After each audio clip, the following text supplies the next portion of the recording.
Hey guys, welcome back to a surprise Monday Night Live. Sorry about the coughing. I decided to go live tonight because I was talking to someone earlier through Messenger, and we were talking about squares and how to do squares. So I thought that I would jump on and do a live tonight and just talk. I doubt it'll be a long live, but I just thought I would jump on here and help her out and talk with y'all while I'm doing so. So, hey, there she is. Hey there, Bianca. I was just saying why I was doing a live tonight so I could help somebody out. I didn't say who, but hopefully you'll be able to see. If you're not able to see real well because of this cam, then we'll have to try and do it again tomorrow. And maybe I'll do after my new webcam comes and I get myself set up. Maybe I'll go ahead and do a recording on how I do my squares. That way you can see a little better. But my setup will be completely different too, probably. You just feeding your son?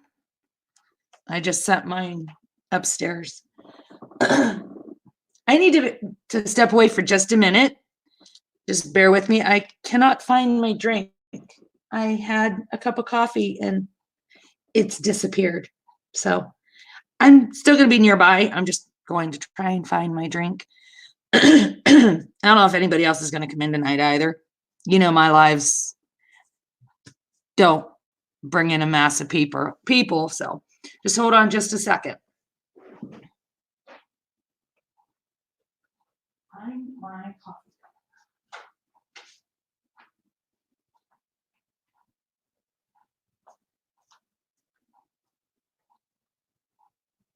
Steven?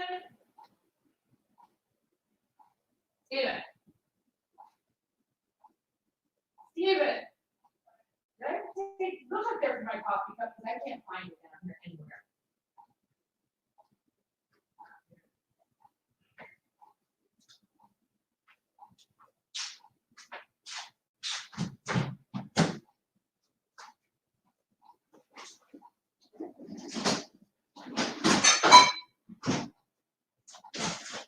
It's like it grew legs and took off.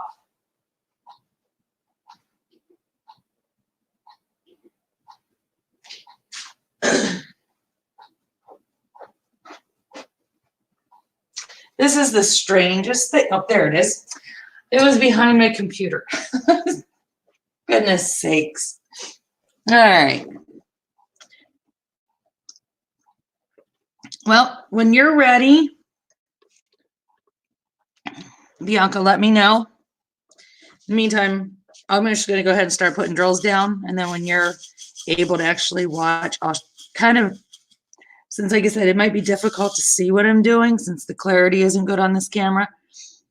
I can tell you what I'm doing as I'm doing it and see if that helps you any at all.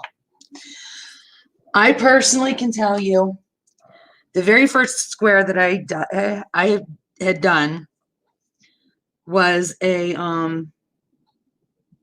AliExpress diamond painting. That was the first square. And it was I don't know if you've seen it or not. I've posted it on Facebook before. But it was the Brooklyn Bridge. And it was 150 by 50 centimeters. And it was 90% of it was either 310s, 939s, or I think it was 832s. Because I mean, it's like I said, the Brooklyn Bridge in New York at night. So it's around the water and such and black sky. So I did a lot. And like I said, it was square. And I was learning as I went. And of course, being AliExpress, it was a Yogo top, I think was the name of the place that I bought it. And there were horrible drills. And I didn't know how to multi-place at the time. So I was laying them down one at a time. Excuse me. And I had a lot of gapping. Well, then I bought my next square was a Diamond Art Club. The very next square that I bought was a Diamond Art Club. And it was one of their older kits where, the drills weren't, that great. And I messaged them and let them know, and that it was one of their discontinued paintings. That's why it was one of their discontinued ones, or clearanced ones. It wasn't going to come back. But they told me that they were aware of that, and that's why it was being removed. And they were nice about it, but basically said, with the clearanced or the discounted ones, well, mainly the clearanced ones, they don't, it says, they are they're sold as they are, basically. So if you don't want that, risk, then you don't get that painting. And I was fine. I understood that then, because I didn't even look at that when I first bought it. So when I went back and looked at the website and it stated that drills were an issue, well, then there's nothing they're going to do about that. And that's fine. I was able to complete the painting and it came out beautiful. Were there gapping? Was there gapping? Of course there was, because I don't know how well you can see this. I'm going to try to bring you down, but it might just be blurry. Yeah, it's too blurry to really be able to tell. But there is gapping, and there's going to be some gapping. If they are too close, that is where you risk, drills popping, because squares are not supposed to be clustered on top of each other. They're supposed to be beside each other. Yes. What I find that I do is if I'm going to do them individually, I bring it down at an angle.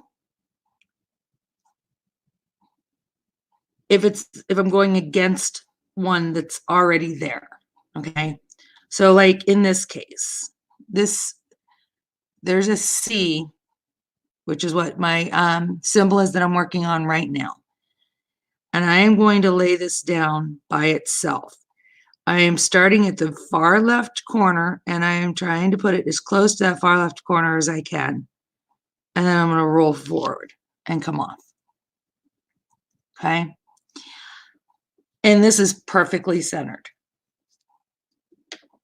And I would send you a picture, but you're using your phone probably to watch the live. So you're probably not able to look at your phone if I were to take a picture and send it to you. But the next drill, I'm going to lay beside it. Right direct, well, it'll be actually on top of it. I am going to come down at an angle. Yeah. Well, there's some gapping right here. Let's see. There's a little bit of gapping here. Like I said, this camera is really blurry. It does not have a focus. This is one of the cheap Logitech cams. But right here, for some reason, yeah, right here, there's some gapping. But it's so minimal. You don't see it when the light pad's not on, unless you're looking directly at it. If you're looking directly, like right down at it, of course, you're going to see all your flaws. Now, this here, I take my clear cover off my canvas completely. And then I put the little square, they call these release squares. And you get them through Star Roar. And you can also get these, there's somebody on Etsy that sells these in their Etsy shop. And it's shiny. If you can see, there's like a glossy side. That's the side that goes down on the glue. And then there's more of like a paper side. It still has a little gloss, but you can tell the difference. You can feel the difference as well. So yeah, I use these. I tried using parchment paper, and it's, putting the parchment paper down and pulling it up and putting it down and pulling it up. The parchment paper actually will start to kind of curl a little. So I prefer, I just prefer these. These are so many, they're so reusable. It's not even funny. But like I said, with this, I'm going to come down and I'm going to lay my drill is the bottom left corner of my drill. I am going to lay in that corner, and I'm going to roll off, and I'm going to make sure that I am up against that other drill.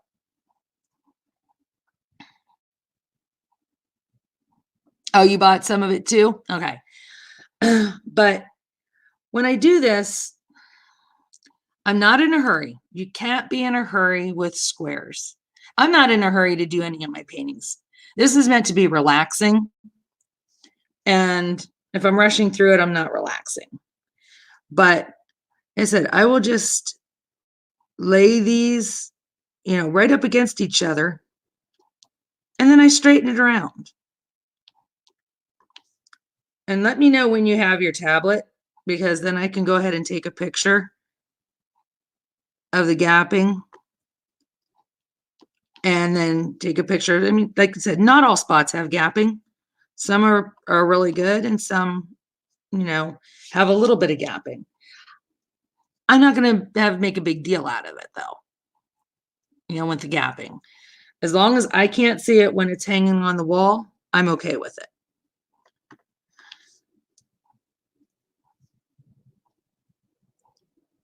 Because, like I said, I'm not perfect, so this isn't going to be perfect either. A lot of times it's just the way that you've laid them initially.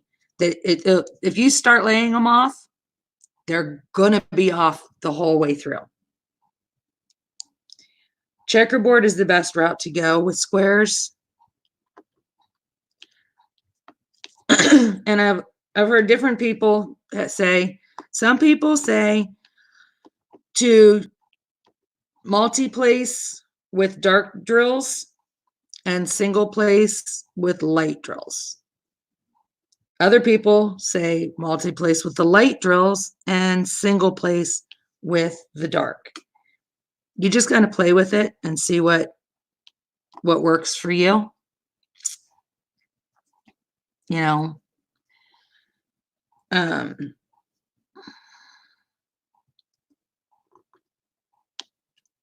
You don't want to put your square center in this, or your drill center in the square though, because that's where you'll find yourself off. You kind of want to allow it to be a little crooked, because then as you place the square the drills around it, it kind of locks them into place. You want to try and make sure that you lay your corners together, as far as like in the checkerboard fashion. You want to try and have your corners to each other, because that'll lock it in as well. It doesn't always work that way, but you just have to play with it. You're not going to get squares down perfectly your first time. You probably won't get them down perfectly your second time. But it takes practice and patience. Now, I just started diamond painting. It was a year ago. It was like the end of January, beginning of February of last year. And I started my first square April 20th. And it was the big one.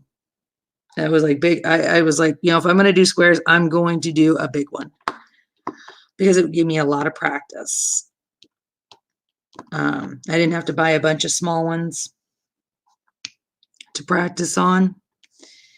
And as I seen them not laid right or whatever, I would just pull them up and put them back down. All right, hold on here. I'm going to finish laying a few of these and I'll show you what I'm talking about. I'm going to find a section that I haven't worked on. So I'm going to checkerboard it.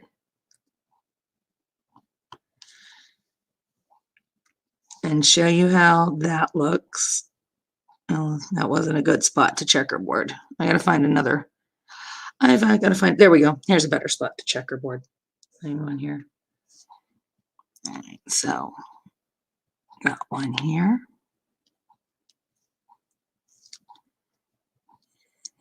Here.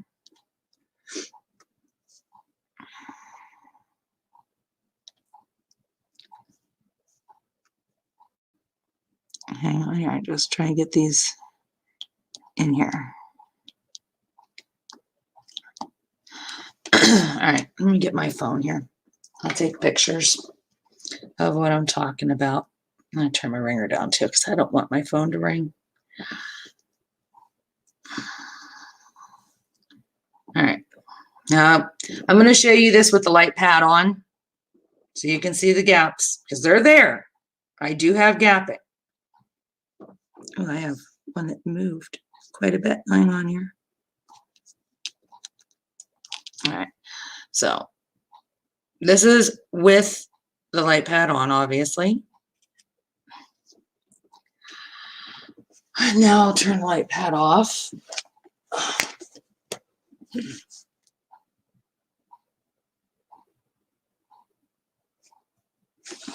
All right.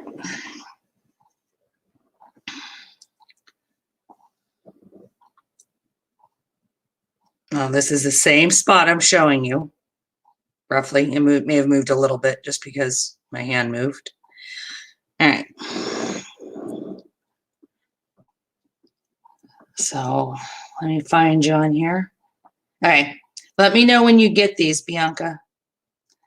So let's see. I think that was light pad on. Yeah, first one is light pad on. You do see the gapping. And then the second one is light pad off.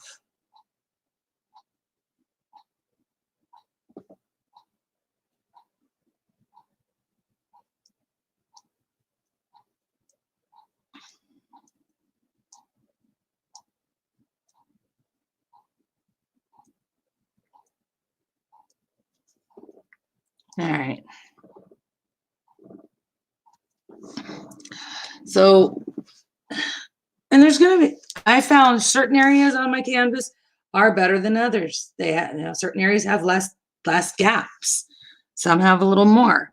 But, you know, once it all comes together and, you know, like you'll hear people say, when you hang this on your wall, unless you are standing directly with your face in front of it, you're not going to see the gaps. You usually standing 2 to 3 feet back away from something. So at that distance, you're not going to notice it. I haven't found a perfect square from anywhere. I've bought them off of Amazon. I bought them off of AliExpress. I have bought them off of, and did you hear that snap just now? That is what you want to hear as much as possible. I'm going to show you where that snap came from, which section I just did. Hang on here. And it was doing a checkerboard. That's why you're only going to see the few there. Hang on here, straighten this one up. This is a little crooked.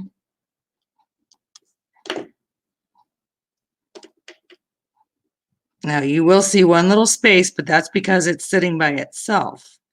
Soon as I put more around it, it's going to fill it in.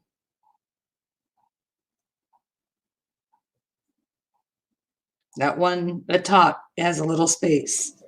Let me fill it in and I'll show you. I use a 4-placer. It's the thin 4-placer. Oops. Yeah. Like I said, my camera's so blurry. You're going to have a better chance of really getting good clarity after I get my new webcam tomorrow. But the thin 4-placer is the best. And you can get these off Amazon through Star Roar. I mean, I don't know how easy you can get things through Amazon there in Australia, but you can get 30 of these on Amazon through Star Roar. For US dollars, it's $14.99, I think, US dollars. How much your currency, I don't know. You'd have to just look. I can send you links and then you can do the conversions and such. But yeah, so now I come back over here and I just do a checkerboard again. I skipped one. Skip that space here.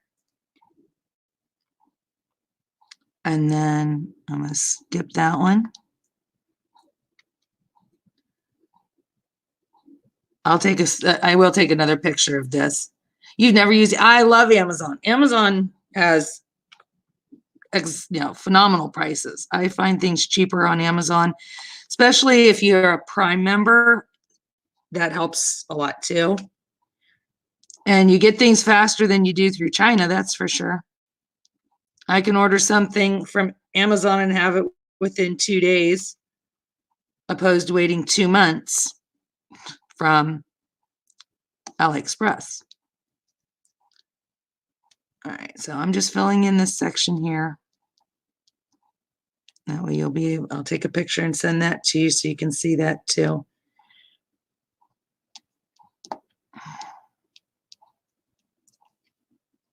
And on here, just fill this last little gap in here.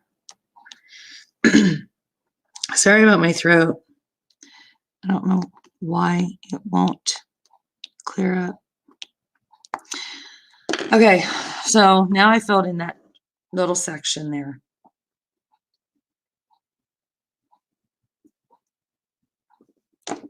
Straighten this one up a little bit.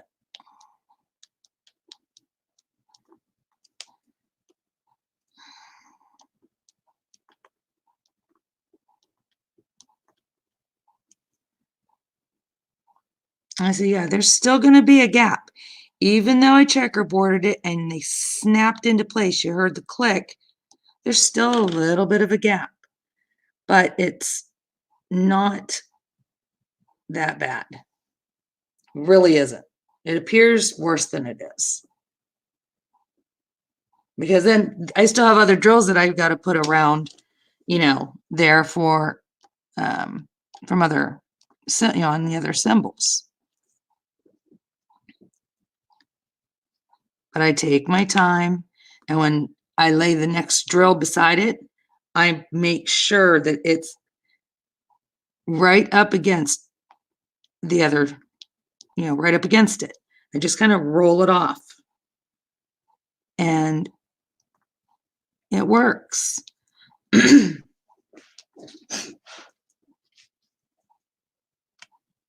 I just, like I said, take my time, watch how I'm laying them. And if I lay it crooked, I just take a pair of tweezers and gently pop it off and put it right back down.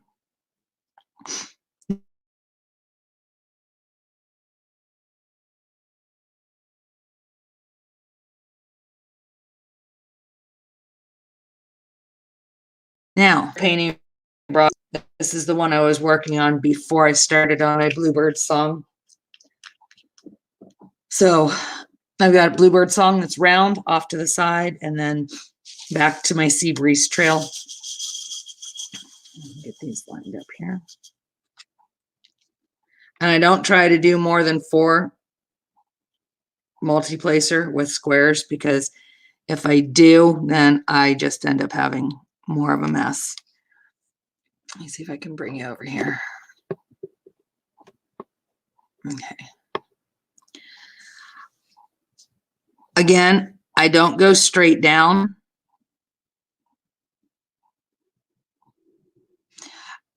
Your gapping is just on how you lay them for the most part. I mean, you're going to have some gapping. I mean, it's inevitable. There's going to be some, but it's not that big of a deal if there's just a little bit of gapping. And I just kind of move, try to move the drills around, straighten them up. Oh, shoot. And then, like I said, try to checkerboard. Checkerboard will help too, because then you're allowing, you're putting 4 outer drills, and then the last one you put in to be the center. And if you do, like I said, if you focus on the left corner of your symbol and lay that left corner of your drill into that left corner of your symbol and roll it off, it's going to help. Don't, I mean, I can put these things, let's see here. Oh, I don't have wax in that end. All right, so let me find another spot here. So I'm not even going to try and put these straight. I'm just going to lay them down. Okay, let's watch here. I'm just laying them down. Whoops, that was a little off. Not lining anything up. I'm just laying it down.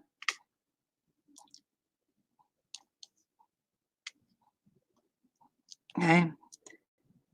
Now, I don't know how well you can see how crooked they are, but they are crooked.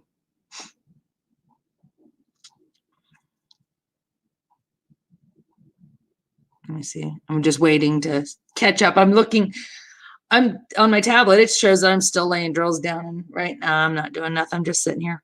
I'm watching my tablet. There's a delay.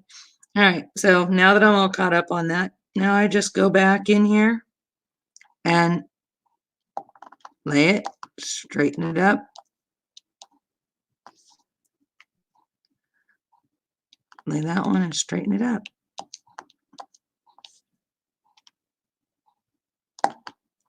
And there was a snap.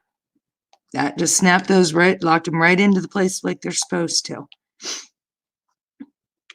That's something you want to hear. You're not always going to hear it. It doesn't mean that, things aren't straight. Now, I'm going to take a picture of this for you. Let's see if you can tell. Ooh, that one I really got crooked. But I really don't think there's a point where you can actually prevent gapping. I just don't think, like Mrs. Coffee will say, it's not that big of a deal. Some of the gapping, it's not that big of a deal, because I said, there's not going to always be a light pad behind it. And that is the biggest thing, because if you turn the light pad off, this is with the light pad on. Just sent it to you. And this is, my light pad will shut off. This section that I just sent you the last picture of, it's with the light pad off.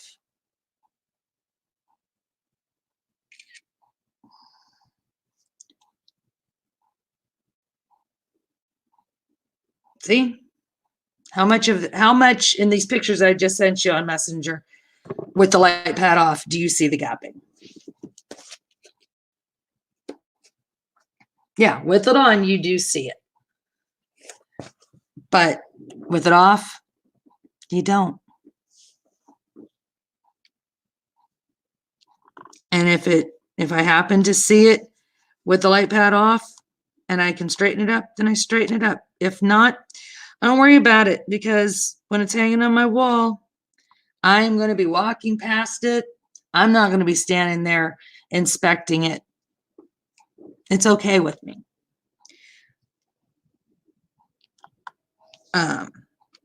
What you showed me in your picture, that gapping was very, very minute. It really wasn't that bad. Even the gapping that the woman showed on hers wasn't even that bad. So it's just any form of gapping is just being made, I think, too big of a deal, and it's taking away the fun in diamond painting. You know, we're not Picasso or Rembrandt. Even with them, they had there's hidden mistakes in their work. We wouldn't know it though, only they know it. When I crochet a blanket or a hat, you can guarantee that my stitch count's off and that I've skipped a stitch or missed a stitch or put stitch in the wrong place. Only person that knows it is me. Or if whoever I'm giving it to, if they're going to inspect it, if they're going to inspect my work to see if I missed a stitch, then they've got bigger problems than I do. And same thing goes with my diamond paintings. If somebody is going to inspect my diamond paintings to the degree that they are going to look through every drill and make sure that everything is straight, they got some issues. I'm OCD, but I'm not that OCD. So it's up to the individual. Squares aren't for everybody. And sometimes squares aren't for everybody in the beginning, but they eventually, find that they love them. I have a love-hate relationship with squares. I love the final outcome. I just dislike, that it does really slow me down. It does take me a lot longer to do a painting. But sometimes I'm okay with that, because sometimes I need to be slowed down. Because like I said, this is for me to relax. This is my physical and mental therapy. And I don't know what I just did. Okay. I thought I was putting the drills down on the wrong thing. God, I hope I'm not. Hang on a minute. What did I do? 24 is C. Okay, I'm doing the right ones. Want to make sure I didn't lay any on the Y's. It's physical, mental therapy for me. It's mental because, well, you're a mom.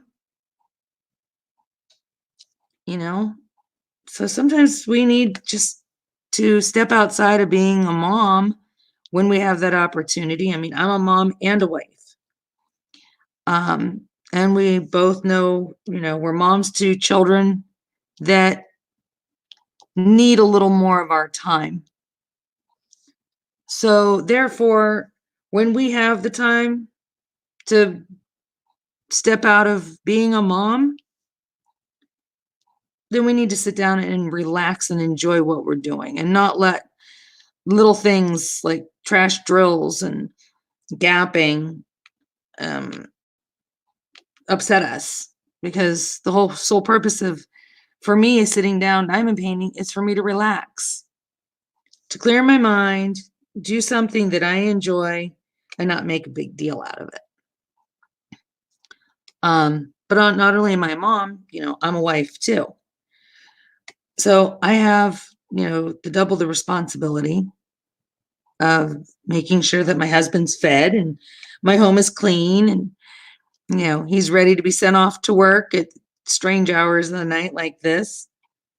So I don't want to take the joy out of diamond painting, worrying about every little thing. Now I'm not going to say that everything's going to be perfect, or I mean that everything can be off and I'm okay with it. No, there's going to be some issues. I have some drills here laying here that aren't able to be used, and that's okay, because every company is going to have trash drills. I don't want to hear how the D&D or Dreamer Designs or Home Fun or CC, or is it CSC, CCS deals, whatever it is. I'm just going through all of them. Has a better drills than this. There's always going to be trash in drills. Right. Your middle child will always be in your care, as I have with my son. I'm sure that he will always be in my care. But these are mass produced. These drills are coming off of a machine, and you would think that they would be perfect. Yes, but they're not. So, and there's most cases, like Diamond Art Club always gives you more drills than you really need. And if you have an issue with drills, take a picture, show them, send it to them. You can message them on Facebook.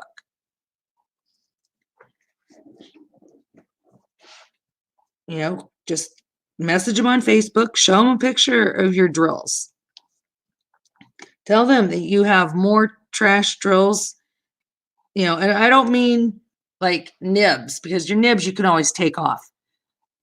All you gotta do is take a pair of tweezers, hold your drill in the tweezer at the very edge, and then get a pair of nail clippers and just clip that nib off. And if you clip the nib off evenly, then it's like this here. I don't know if you're going to be able to see it or not. Probably not. No, I'm not even in. Yeah, you can't see it. Anything that I really want you to see up close, I have to wait till I get my new cam. But I cut my nibs off. But I only do that if I need these drills. I will set all of them off to the side that have nibs. And if I start running out of drills, then yeah, I will go ahead and grab those, and I will start cutting the nibs off. If I don't need to, I don't worry about it. Why stress over something when I know that I'm going to have more than enough drills?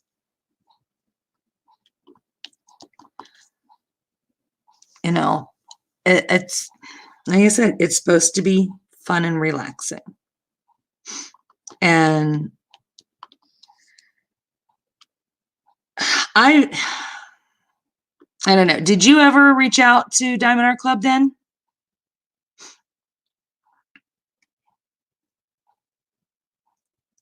Because you said that, the sun had just come up. You were going to start working, getting yourself woke up and take care of your boys.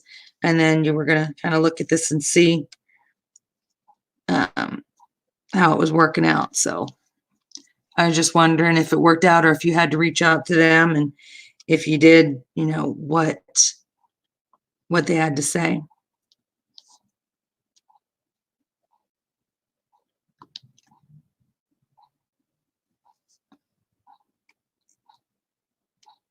It is really warm in my house tonight.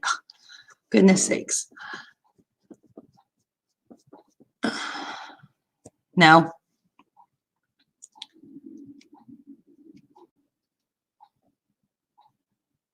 Well, like I said, I mean, you can always message them, like I said, on Facebook. And just explain to them. You can show them the pictures. They will let you know if that, because I talk to Diamond Art Club a lot, and I'm not affiliated with them in any way. I'm not an affiliate. I buy all of my paintings. I have not received a free painting. So every unboxing that I have done or will do in the future will be paid for by me. But I have been treated kindly by Diamond Art Club because I approach them kindly. And you can always get farther with honey than you do with vinegar. If you're nice to somebody, you're going to get treated nice back.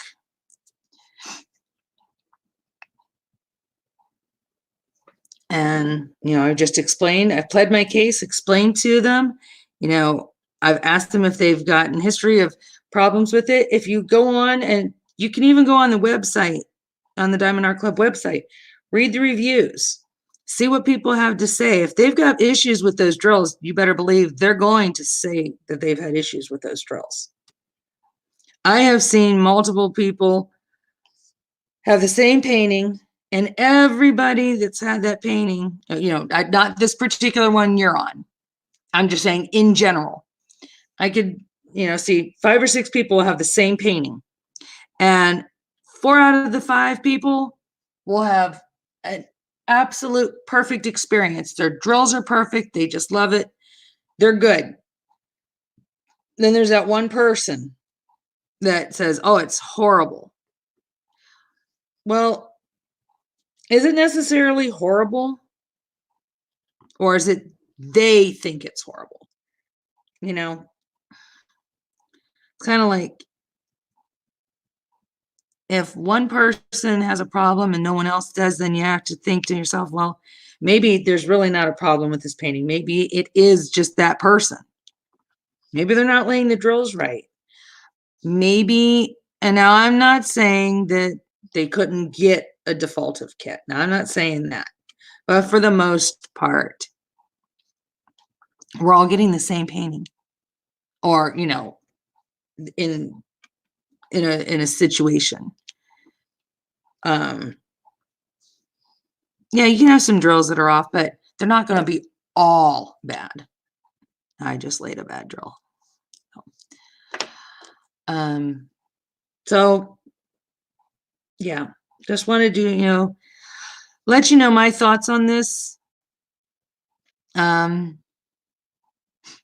I was not going to get into an argument with her on Facebook. I gave her my opinion. She, and she wants to insist. And that's fine. That's her. She has that right.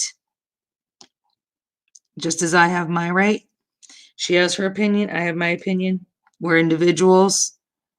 And that's fine.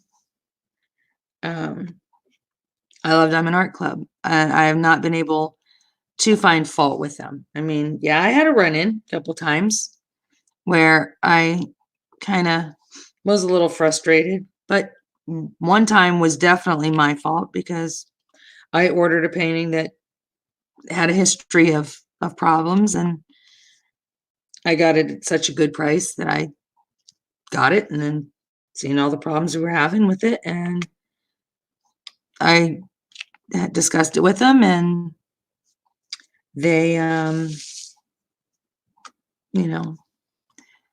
just told me that, they apologized, but they said, it was stated on the website, and they don't do refunds or returns on their their clearanced paintings because they're on clearance for a reason.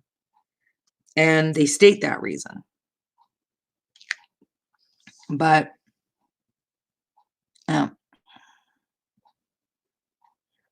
you're welcome, Bianca. And you won't know if you don't ask for help. And yeah, you're going to get, and I'm not saying that my opinion is right. If you ask Miss Coffee or Rachel Ray, they might give you a different opinion. They may give you the same opinion, and just by watching, if you watch their videos, they're not just all about Diamond Art Club. Yes, they love Diamond Art Club. Diamond Art Club may be one of their, if not their favorite, but they also do other brands. And they will, if there's a problem with something, they will say that there's a problem with it. Just because their page, their Facebook page is sponsored by Diamond Art Club doesn't mean that they're going to think everything is perfect and hunky-dory, because like they said, it's their dollars that are being spent. They want quality. And that's why, as far as I'm concerned, I don't mind spending more money for Diamond Art Club because I have perfect canvases all the time. Yeah, I fight with some drills. Yeah. If all I'm having to fight with is drills, I'm good. I don't have to I never have a problem seeing my symbols. My symbols are crystal clear all the time. I don't have to use a light pad. I choose to use a light pad because I just don't want to strain my eyes looking at something so tiny. Yep, I did get my free item. I was able to get that this morning. I was a little worried because I woke up late and I was worried that they were going to be all gone. But no, I did get it. Depending on because there's going to be so many, I don't know when I'll get it. Probably be Thursday or Saturday. I bought an extra one that I'm considering using as a giveaway, but my channel, I'm losing subscribers because I don't know if it's because I'm not putting out enough videos or if it's because the quality of my videos, as far as the visual quality, or if it's because I don't have anything to talk about all the time, that when I do a video, I ramble. I don't know, but I was going to be doing a video when I hit 200 subscribers. I have been sitting at 185 for almost 3 weeks now.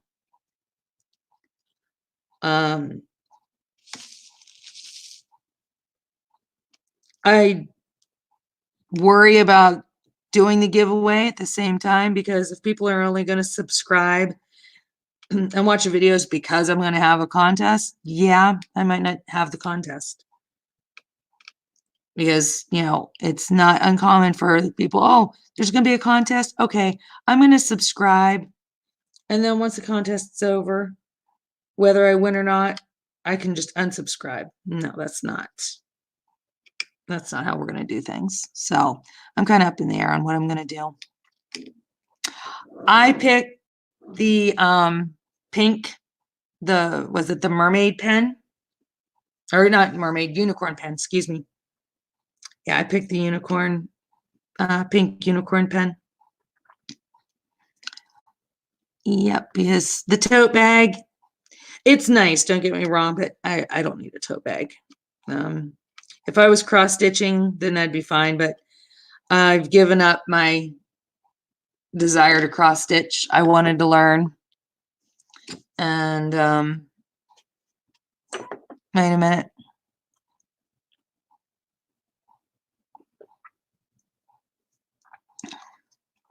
Yeah, well, I'm sure there's some thoughts.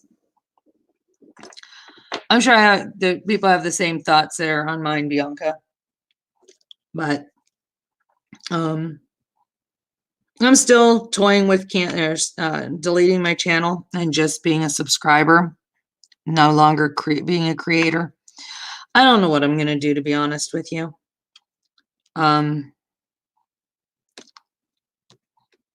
I'm seeing less and less creators posting videos. I used to wake up and there'd be, I'd have 10 or 12 notifications that YouTube, there was a YouTube video posted from somebody. Now I wake up to very few, not even half of. Their videos are getting shorter and shorter.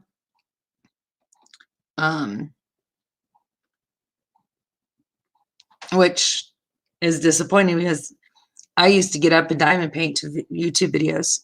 I'm now having a hard time even staying focused on diamond painting now because I'm seeing less and less WIP-n-Chats. I would prefer seeing WIP-n-Chats opposed to lives because with lives, I spend more time reading people's comments than I do diamond painting.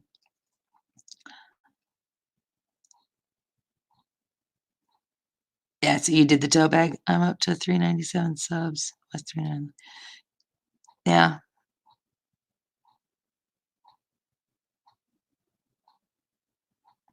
Yeah, I'm seeing there's just I don't know what's going on in the community. I mean, I'm seeing less and less of a lot of things.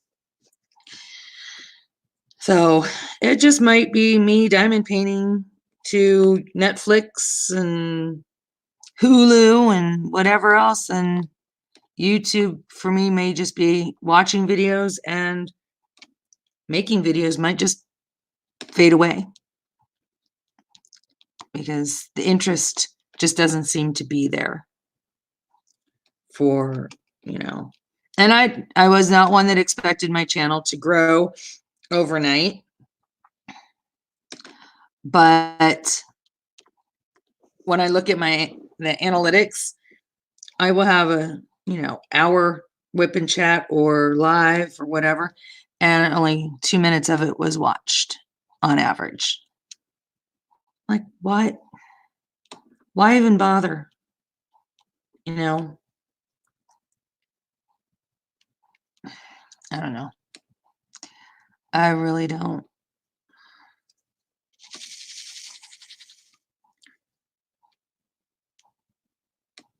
So, I'm just reading here.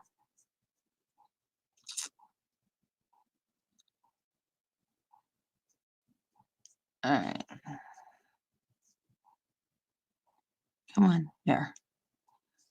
I went ahead and just removed that one just since that was between us.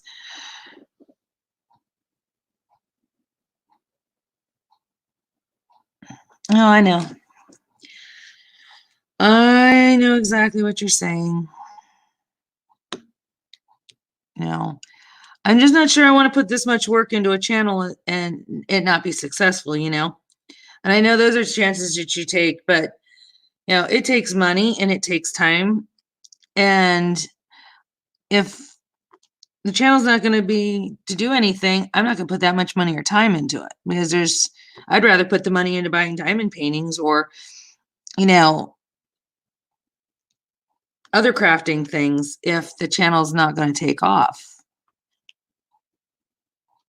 The unboxings, it's difficult to unbox with my setup as things are. I'm hoping when I get my new webcam that maybe I'll be able to do my unboxings. If not, then it'll just literally become a WIP-n-Chat channel. I'll unbox everything, and then I might do the kitting up here video, but I don't know. I'm just torn on what I should do. I ask for people's opinions and comments. Or, I mean, if there's something they want to see, don't want to see, nobody leaves comments about those things. I may just turn commenting off completely if there's no reason for me to have comments open if no one's even going to comment.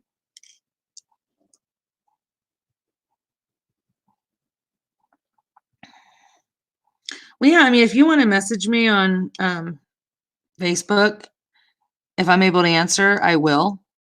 If you don't hear from me or something right away, or it takes me a while, don't take it personal, because I might be in the middle of, my life, my life outside of diamond painting. I will eventually get to you, to responding, but that's fine. I've always left that in my videos, letting you know if you want to reach out to me, you can reach out to me through Instagram, through Facebook, through my email. I'm usually good at responding right away. But it just depends, like I said, what time of the day it is that somebody is trying to reach out to me, because in the evening I babysit, as well as, have my family that I have to tend to. And I still have a house to keep. We have a big house. So it takes a lot. Yeah, I mean, there's just the three of us that live here, just my son, my husband, and myself, and we have a almost 2,600 square foot house. So we've got a big house.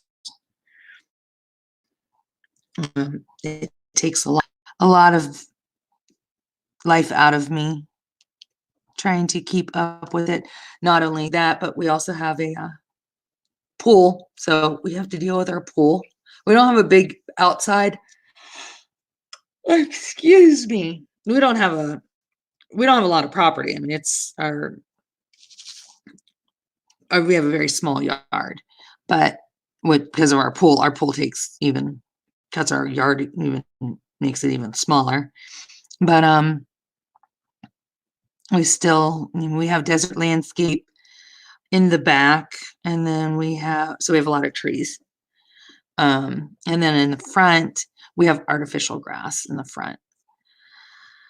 But it still requires weeding and stuff because the people that laid the artificial grass did not lay it properly. This was down when we bought the house. They didn't lay it properly. They didn't put the netting in the plastic type paper that's supposed to go down before they lay the artificial grass. So it ends up causing the weeds then to continue to grow and grass to continue to grow underneath. And then it comes up through the artificial grass. And in the back, when they laid all the rock and stone on the ground, they didn't put the plastic down, the black tarp or like plastic. It's like almost like a tar paper, but not tar. But was just supposed to suffocate the grass from growing or something. Well, they didn't lay that down either. So we have grass and weeds growing up through our rocks. And it's frustrating. But as summer approaches, well, springtime, I should say, I will be spending more time outside taking care of my yard because I'm hoping to get some flowers and plant them. But I got to get all these weeds out of here first. And then want to plant my my flowers. So during the springtime, I will spend more time outside during the day while it's cool. Because in the summertime, it doesn't matter what time of the day or night it is. I won't be outside any longer than I have to be because Vegas gets hot. And I don't like heat at all. I don't like to be hot. Anything above 75 degrees is too hot for me. So I don't go outside in Vegas any more than I have to or any longer than I have to. So hang on one quick second. Just got to check something.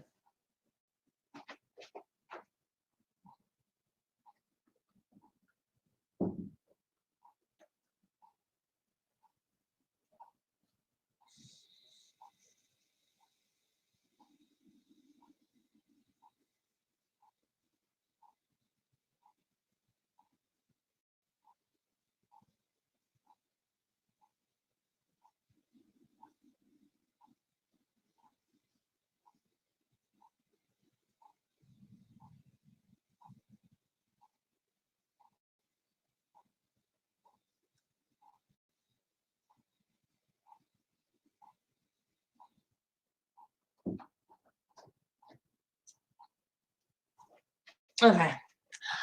I am back.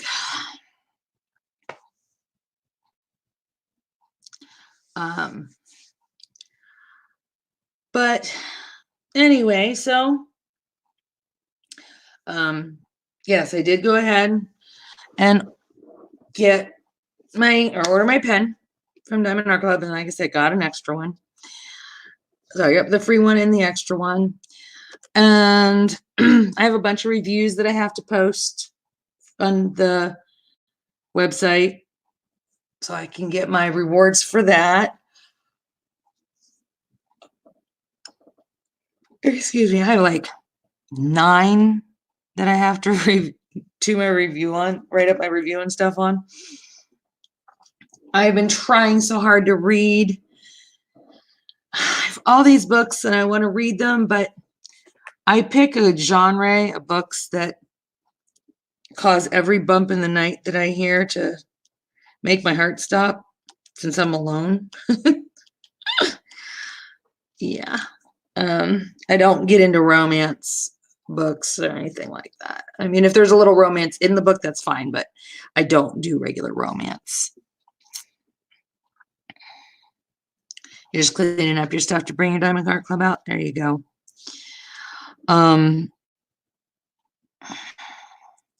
So I'm kind of afraid to start reading a book at night, that it's going to be one that it gets in my head and then I fall asleep and then dream, or I'm reading and then all of a sudden I hear something and makes me jump out of my skin. Sometimes getting out of my head, getting out of my own head is difficult for me. But I really would like to start reading too and giving my eyes and my back a break from diamond painting. I've been wanting to crochet and work on my blanket, but my hands are so dry that I can't. I can't crochet and have the yarn snagging on my dry hands. And you know, plus it's starting to get warm, so having anything on my lap is going to not be fun. I don't, like I said, as warm as it is, add an Afghan to my lap and make me even hotter. Yeah, no, I'm not about that life. I'm going to start doing more at night outside of my home too, late at night. With this coronavirus, we now have, I think, yep, go ahead, Bianca. I think we have, if you come back and I'm not here, I mean, I'll still be here, but I'm going to need to open the door and let my dog out. So if you come back and I'm not talking, I'm still here. I'm just stepped away for a second. With this coronavirus, we now have 4 cases here in Las Vegas. And being Las Vegas being the city that it is, 24 hours and a tourist destination. I'm taking this seriously. I have a medical background. I am not taking this lightly. So I'm trying not to go out any more than I absolutely have to. And when I do go out, I plan on going out late at night where there's not going to be a lot of people that I'm going to have to deal with in the stores. My son cannot get sick. He has his immune system is really, really crappy.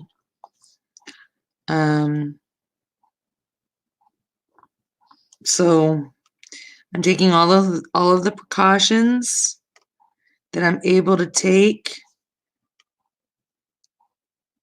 with the exception of I can't but get hand sanitizer. There's no hand sanitizer in the city of Las Vegas. There's no hand sanitizer on Amazon.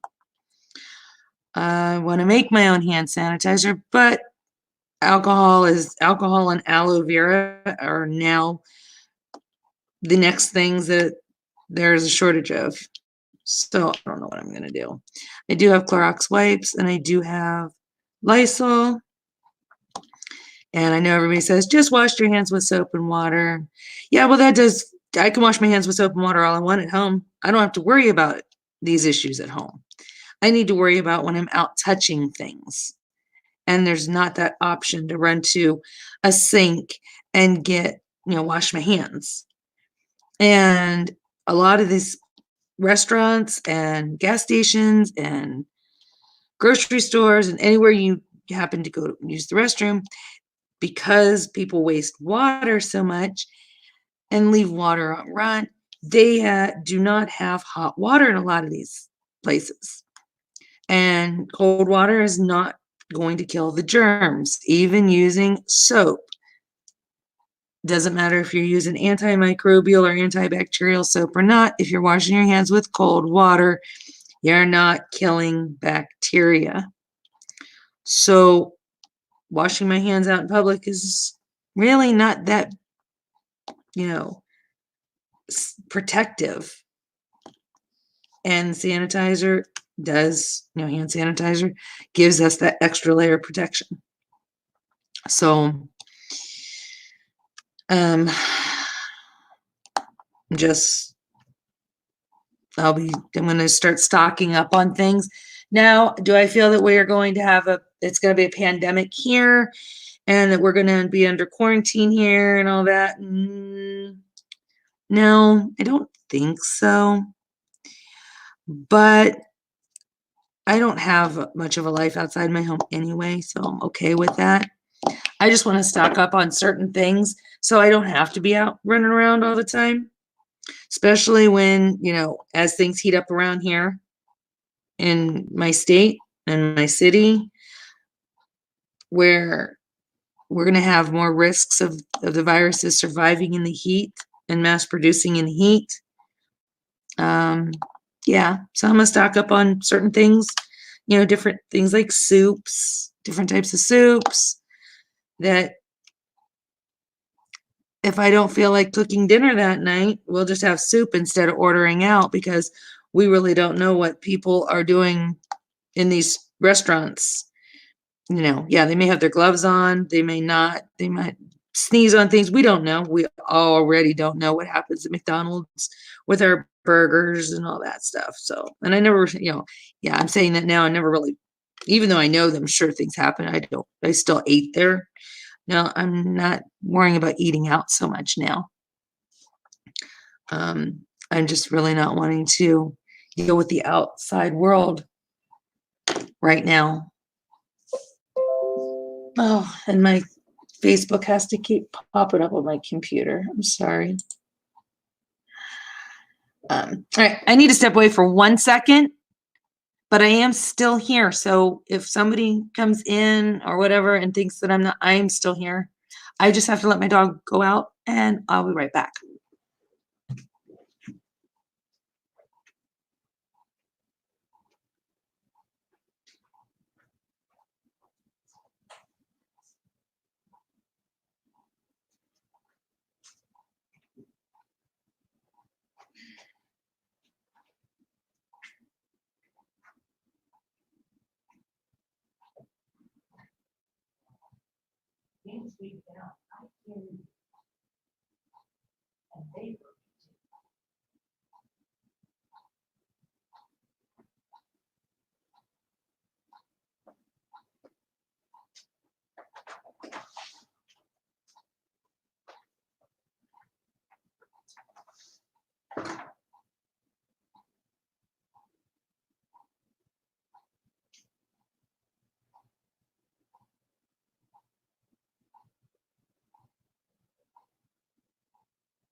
Okay, I am back. All right. All right, sorry about that. Let me come back there and read this.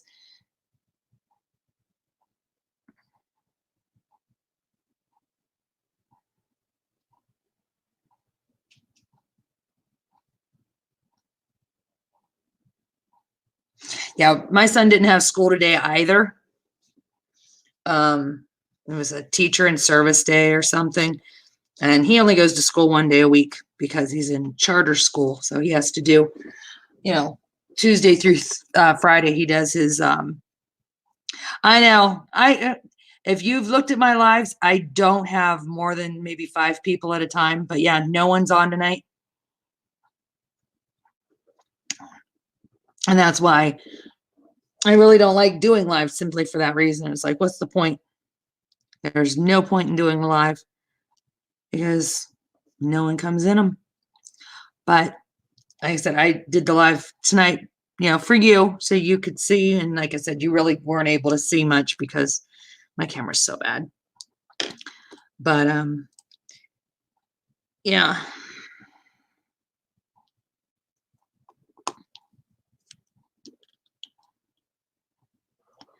Good morning, Sabrina. What time is it in Germany?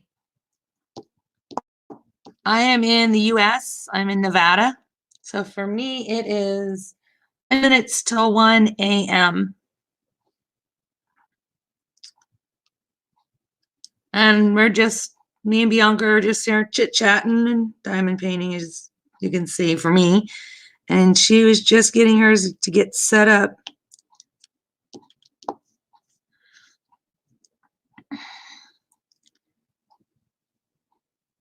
So what are you working on? Are you working on your Frozen, Bianca? And Sabrina, are you diamond painting or crafting, or are you just kind of just here?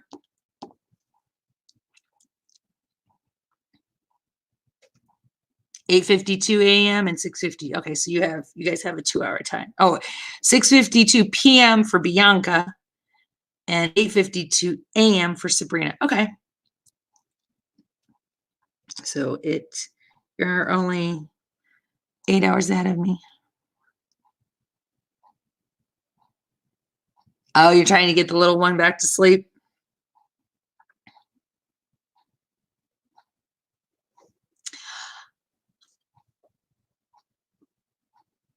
I'm good.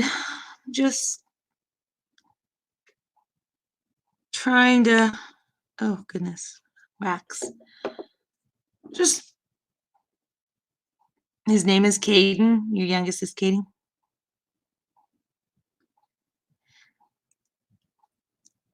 Yeah, I've seen Caden on your lives. He's adorable. he makes me chuckle in a good way. He's adorable. Oh, you're a teacher. And what is it that you teach?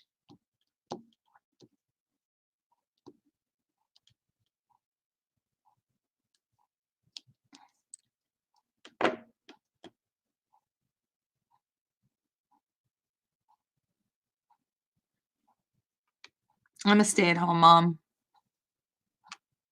And like I was saying, my son does the charter school. He's on the autism spectrum. So he was in regular public school, and he had struggles. I think it was just there was too much in the classroom, and he's high functioning. So all of his classes are your regular classes, but oh, okay, got it, Bianca. I think there was just too many distractions in the classroom for him, and I think the workload was too much as far as so many assignments that are due due the next day from so many classes. It was just overload. So we thought we would try the charter school, which charter school in the U.S. is for him is 1 day a week from 7:30 a.m. to 11:30 a.m. that he goes and he's in a classroom setting. And then Tuesday through Friday, he does all of his assignments then online. And it seemed to have really, really worked. At least the first half of the school year, he was pulling all straight A's and B's, which in traditional school, he was barely pulling C's. I mean, he had some B's, but it was mainly C's and D's. And it wasn't because he couldn't do the work. It was because he didn't do the work because there was just too much. But since he's been in charter school, he's done really well. But since he came back from Christmas break, he's had struggles just doing the work, getting him to do it. You know, everybody's ready now for spring break to come. And of course, everybody's ready for summer. And starting tomorrow, he gets to read Shakespeare. He doesn't like to read either. This is going to be fun. He has to read Romeo and Juliet. So, good gravy. All right, let me read here. Oh, hi, Sylvia. How you doing? Thanks for stopping in.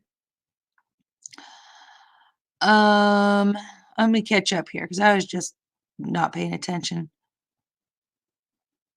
Yeah, I don't normally do lives. Well, I'm scheduled to do lives on Tuesday mornings from 9 a.m. to 11 a.m. Pacific time. But I was having a problem with my internet. So I tried doing lives at night. And again, I was still having problems with my internet. But I found if I go through StreamYard, I can actually get through a live and really don't think I have any hamsters. Has there been any hamsters tonight, Bianca? Because I haven't noticed them if there have. But so yeah.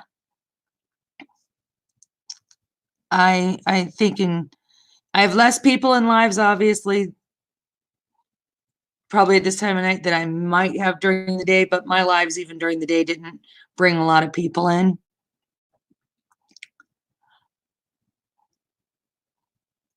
Yeah, I'm an insomniac myself. I struggle sleeping, and then with my husband working the shift that he does now, I struggle even more sleeping with him not home.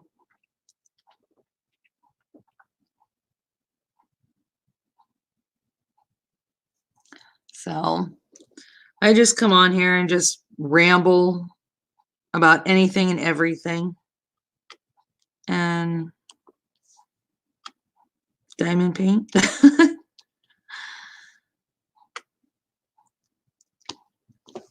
Uh-oh.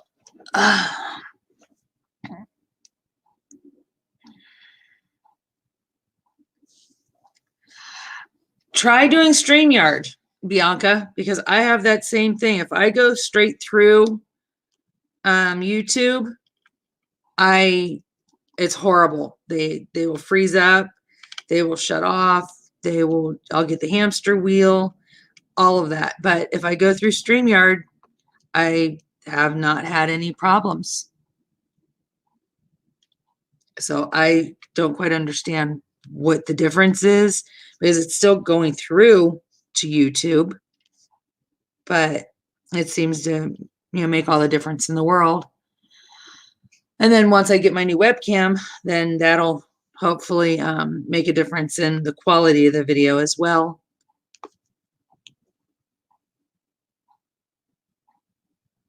Yeah, I'm saying I use I got this computer. It's an all-in-one.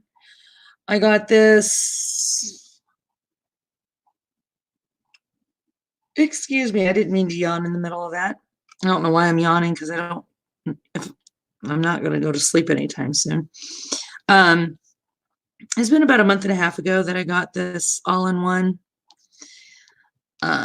because my laptop that I had was, gosh, about 5 years old, and it was just it was an HP Note, so it didn't have a lot of it didn't have a lot of RAM or anything like that. So I decided to get this, and this computer works really well.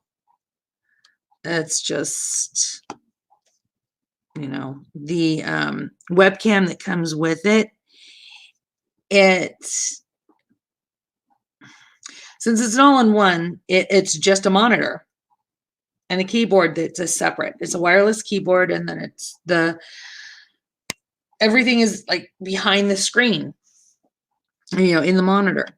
So the webcam is actually at the top, at the very top of the monitor, and it's sunk down in.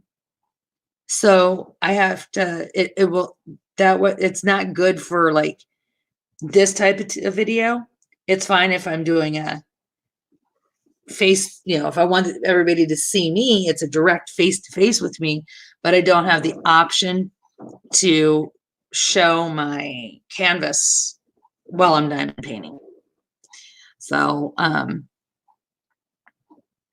yeah, and you can't do it on your phone. You can't record on your phone because you don't have the 1,000 subs and the 4,000 hours of that require it. I'm in that same boat. As we can see, I don't know how many hours of view hours that I have, but I think the last count, I think I had like 240 or something like that watch time. Nope, there's no tower. Everything is in the monitor. Yep, when I bought this, I opened the box up. It had the monitor. It had the stand to put the monitor on. It had a mouse, and it had a keypad. And that's it.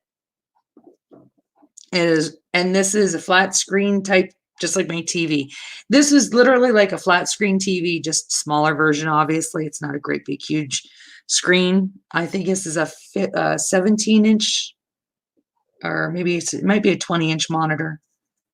That's all that it is. There's no towers anymore. I couldn't believe it. My son helped me when I went in. I was going in for a laptop, and he said, "Mom, why don't you just get an all-in-one?" He said it'll cost you just about the same, but it'll be better. So that's what we did, and I'm still mesmerized by this thing, what it is. It's crazy.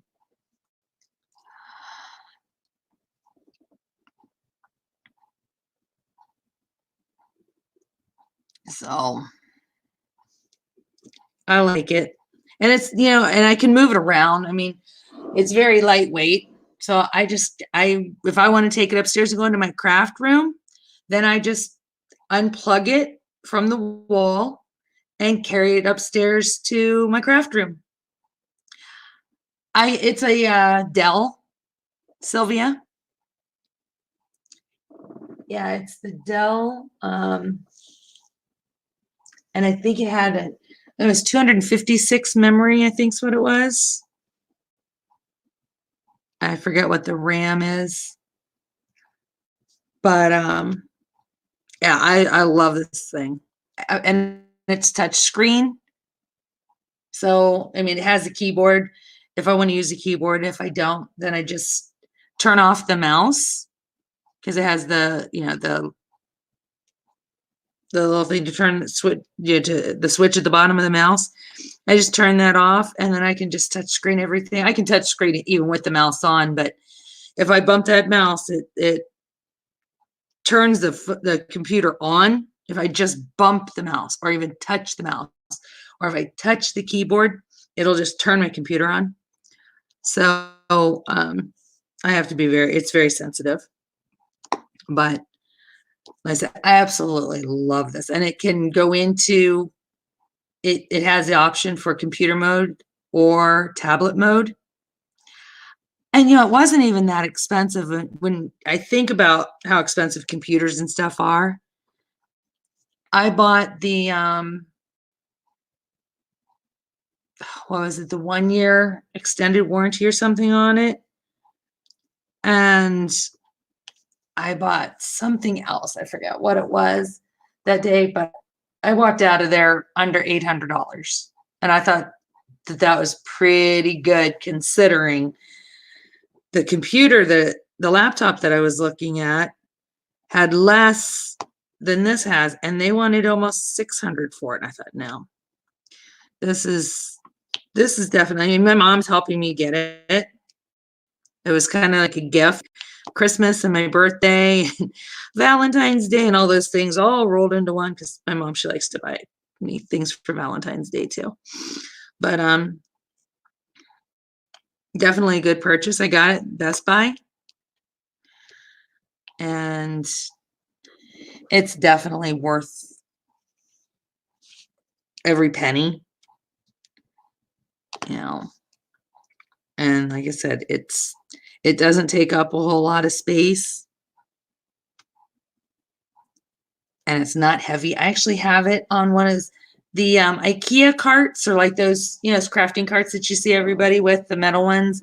There's like the 3 things. I actually have it setting up. I'm froze up. This does happen. My hand, this happened the other night in my life too, where it froze. I think it's because the movement's too fast or something. Or I think the camera gets warm. Yeah, I'm still here talking. If you can hear me. I don't know why my camera's froze up though.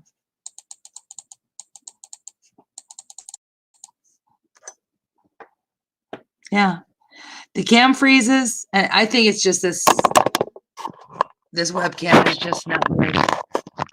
It's a cheap webcam that my son gave me, and I think it gets warm and it causes it to freeze up.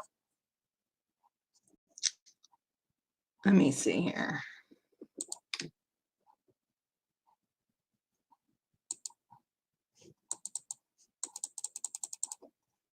Yep, and I can't get it to change because if I do, it'll end it. Yeah, the image is frozen. And if I said, if I try to do something, it'll end the live. And I don't want to do that. Let me see here.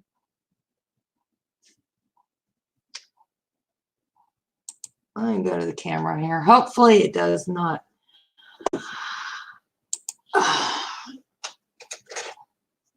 Freeze up. If it does, I'll try to jump back on. I just want to check something here. But I don't want to be in this because I look like death. I'm just flipping this for a second.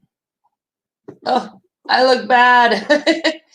All right, let me go back to the Logitech and see if it'll unfreeze it. Yes, it did. Okay. All right, we're unfroze now, I think. Yeah. Like I said, please excuse how I look. It's been one of those days.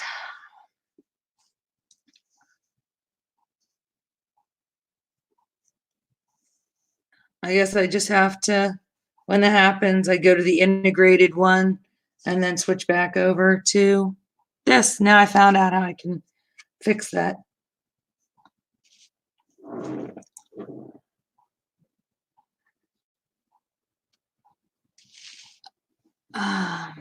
Now, did you happen to say, I don't know if I missed it.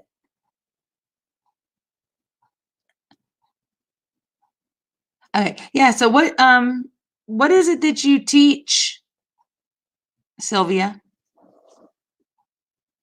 What subject?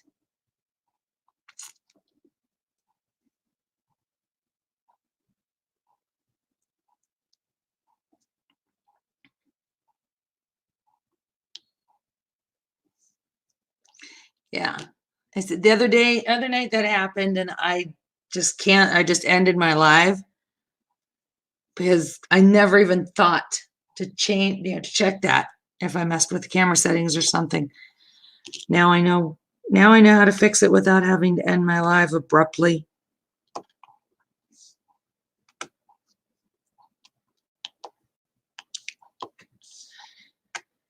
And then tomorrow I have, oh, you don't teach. Are you a principal?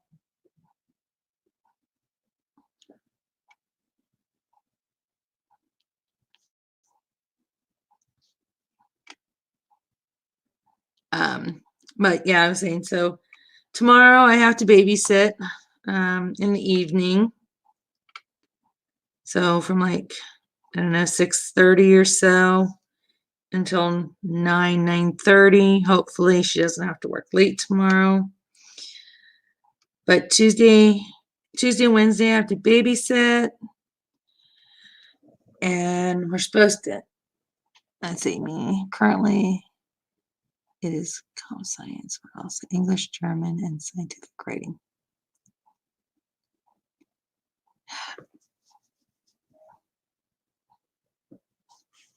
Oh, so you don't teach. You're going to, are you're actually, you go to school? Oh, Sabrina teaches. Okay. That's right. That's right. That's right. Sabrina's the one that teaches. Okay. Now that I got caught up and figure out where I'm at. Oh, you used to teach, Sylvia. Okay. So Sabrina teaches everything. And you used to be a teacher. Now, are you here in the States, Sylvia? I've seen you on Facebook and stuff, but I couldn't remember if you were in the United States or if you were abroad.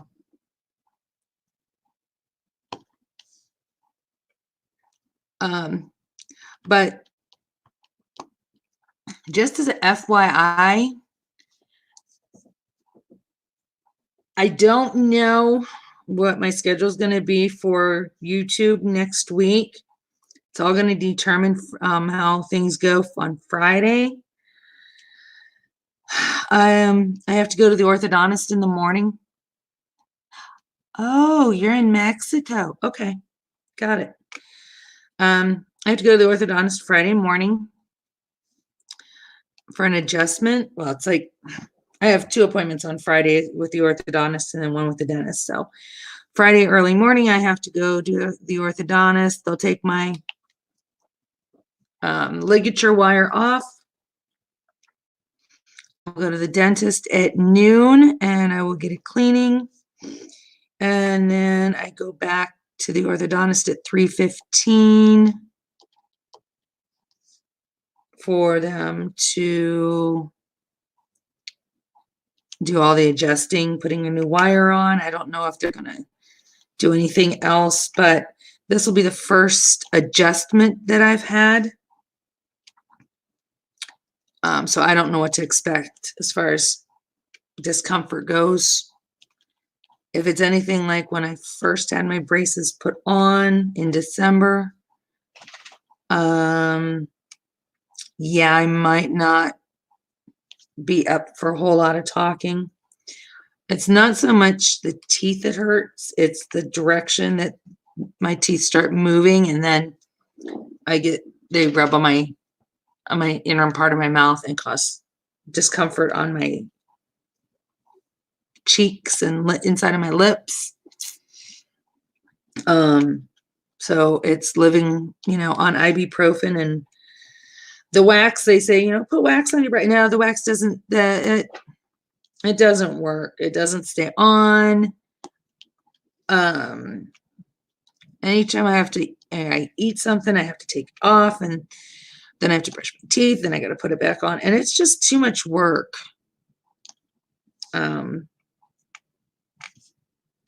Those first few days after I had the braces put on initially, I really struggled with talking due to the rubbing of the brackets and stuff on my inside of my mouth, as well as eating. And I pretty much spent the first 3 or 4 days in bed, avoiding people at all cost. Hold on 1 second. I got to get my son. The dog has to go back out. Hold on. He needs actual walk.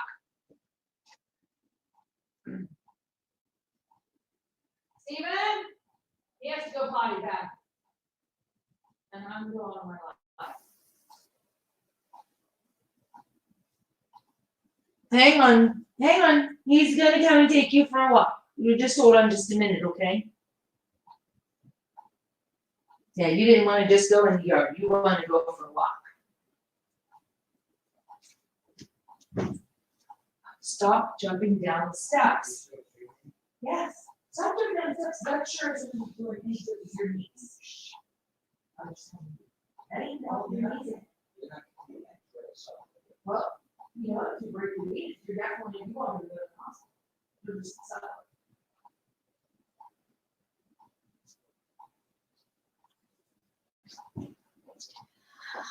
Okay, sorry about that. I'm back.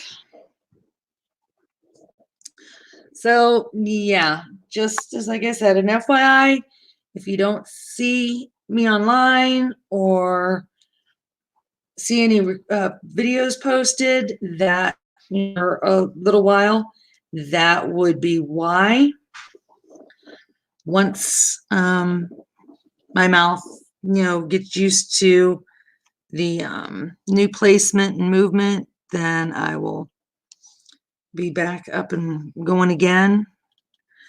That might actually be a time that I take a little bit of a break from diamond painting if I'm struggling with discomfort and start reading the millions of books that I have, which wouldn't be a bad idea. I have not taken any kind of a break from diamond painting, literally, since the summertime.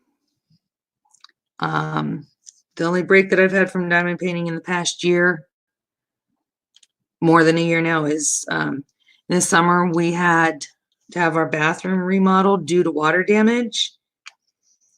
And I wasn't able to diamond paint because where I'm actually sitting right now, where my drafting table is, the wall in front of me is the wall that my bathroom is on.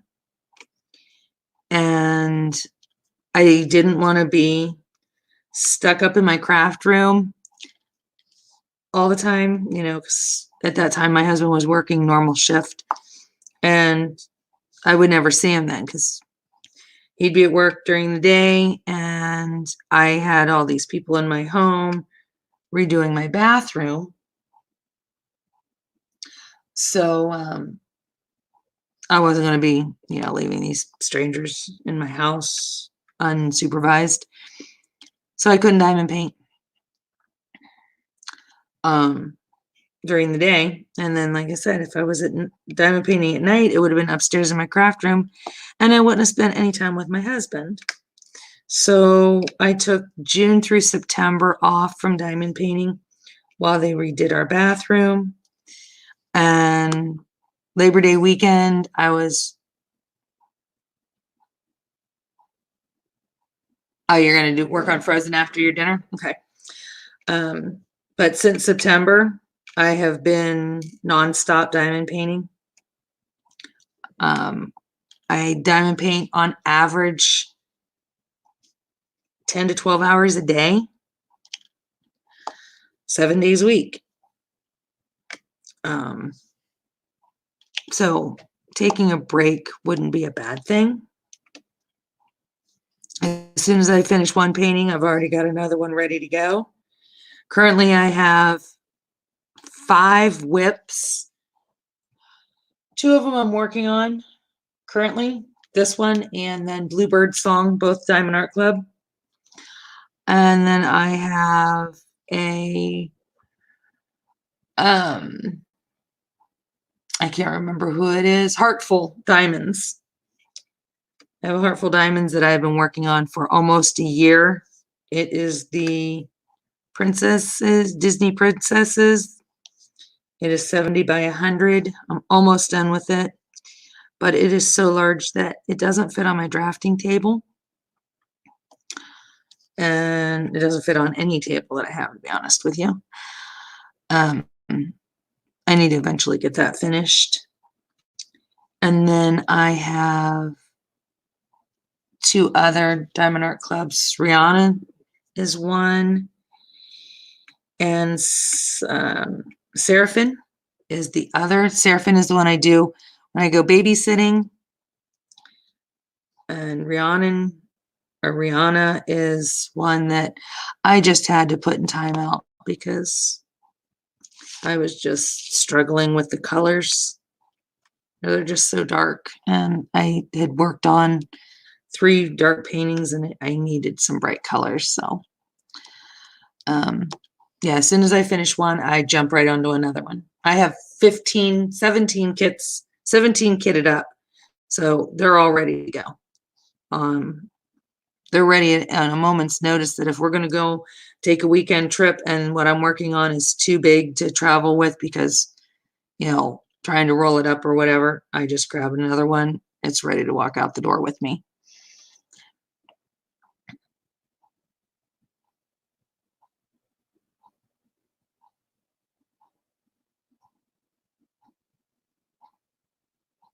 I'm reading, sorry.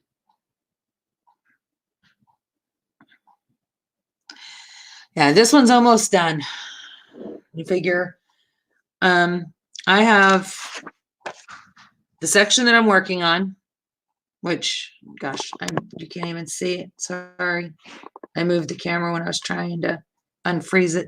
I have the section I'm working on here. And then I have 1, 2, 3.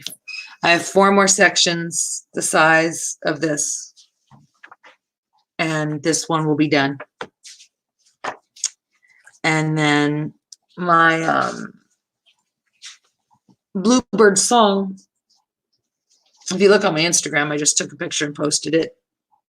Actually, I've done more since then. But I'm about a little less than halfway finished with that one. So I started that on the 7th. I just want to make sure I wasn't froze up again. I started that on the 1st, excuse me. That's part of the Chuck Along with Mindy's Diamond Moments and Mickey Sunshine 54. That I'm doing that one with a bunch of people. This was one that I started prior to, and I was hoping to have it done before the Chuck Along started, but it didn't happen, so, and that's okay.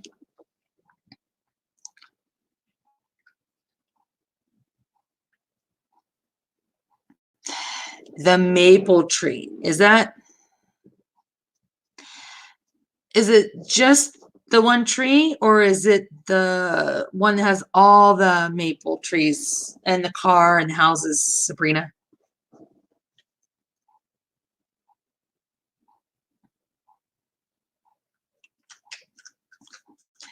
If you hear that crunching, it's my dog. He just came in and he decided to get a midnight snack.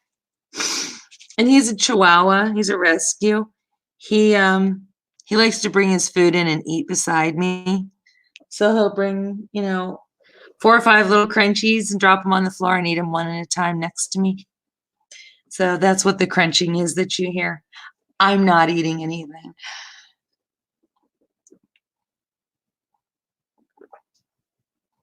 I am having my coffee though. Yes, I drink coffee at 1:30 in the morning all the time because coffee does not keep me awake. Oh, okay. I know which one. I think I know which one you're talking about. I love my stash. Sometimes I wish I didn't have as many in my stash as I do, because then, it's nice to have a variety, but sometimes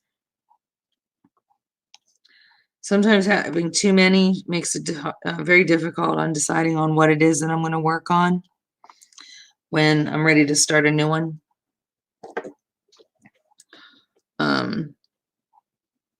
Not to mention, I'm running out of space and containers because I can't keep them all in the boxes. I mean, of course, when they come in, I have to, I open them up, I check to make sure everything is there, or I'll do an unboxing to show, what I got. But I really hate rolling the canvases back up and putting them back in the box, or it's really not so much the canvas. Let me reiterate that. It's the drills. Because once you take those drills out of the package, the way they have them packed, you can never get them back in there, right? And then, of course, then that won't go back in the box because the package is bigger than the box is now. So I just go ahead and start kitting them up. That way I can eliminate the Diamond Art Club box that it comes in, and I can store things now better because I can put the canvas, I'll leave it rolled up and I'll put the canvas in a tote. So I have all my canvases in a tote, and then I have my drills kitted up for the ones that have a container that I can kit, and then the ones that I don't have any containers, storage for, then I will take the drills and put it in a Ziploc bag. The whole, drills as they come from Diamond Art Club. I'll just put the whole package in a Ziploc bag, and I'll label the drill with a little, I just put a sticker on the outside of the canvas, the plastic that the canvas comes in. I'll put a sticker on there with a number, and then I'll put the correlating number on the Ziploc bag with the drills, as well as sometimes I'll cut the picture off the box, and I will put that in with the drills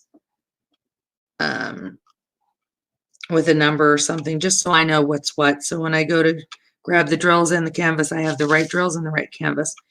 And I know it probably sounds quite confusing to you, but that's an organization that works very well for me, and it prevents the clutter of all the boxes, because I also crochet, and I have totes in my craft room closet full of yarn, as well as an entire wall unit storage thing for yarn. So, and it's not a very big room. I mean, it's just, a small bedroom. So I have to keep things somewhat organized. And I would like to find better organization than I have, but what I have right now works. Eventually I will have another method, but and then let's see, tomorrow, I was talking about tomorrow. So I got most of my housework done today, which was good. And I'm going to make something different for supper. Well, I shouldn't say tomorrow, it's now today for Tuesday. I am going to, my husband and my son love sausage, green peppers, and onions. They absolutely love it. And generally I'll buy the Italian sausage link type things, or I'll get the ground sausage and do something with them, and then chop up the onions and the green pepper and such. But I decided that, well, we all decided we really don't want Italian sausage this time. So I am going, but we still want the green peppers and onions. So I'm going to do a sage sausage, an onion, and mushrooms they want. And I am going to stuff that in the bell pepper. And instead of and I say traditional because it's a traditional thing in my family. I don't know about anybody else, but when my mother and my grandmother always made stuffed bell peppers, they would serve it with mashed potatoes. We are going to have it with roasted potatoes. So that is what I will be doing tomorrow, or today, I should say, excuse me. I will be prepping everything and having that all ready to go in the oven by like 3:30, so I can eat dinner and have my husband's dinner ready for when he wakes up, because I said I'll leave here between 6 and 6:30 to go babysit. He will wake up at between 9 and 10 to get ready to go to work. Highly unlikely he'll be eating what I'm making for dinner that late. He'll probably eat it on Wednesday when he comes home from work, because he works midnight to noon. So he usually doesn't want to have something heavy when he first wakes up to go to work, because he wakes up in just enough time really to get dressed, gather his stuff, and drink a cup of coffee, and then leaves. He gets home around 1 o'clock in the afternoon, and he's asleep by 3:30. So eating heavy foods is not good for him, but he told me he did not want me and my son eating soup every night or grilled cheese or something. He wants us to have a balanced meal, so he'll eat whenever he wants. But we're going to try this out and see how this turns out. I'm anxious. This was kind of my son's idea, so we'll see how this turns out. I like to play in the kitchen. My kitchen tends to be a test kitchen for recipes or what I can just throw together, and I'll stand there in my pantry and I'll look and see, okay, what do I have and what can I do with it? I like to play with food and create different things.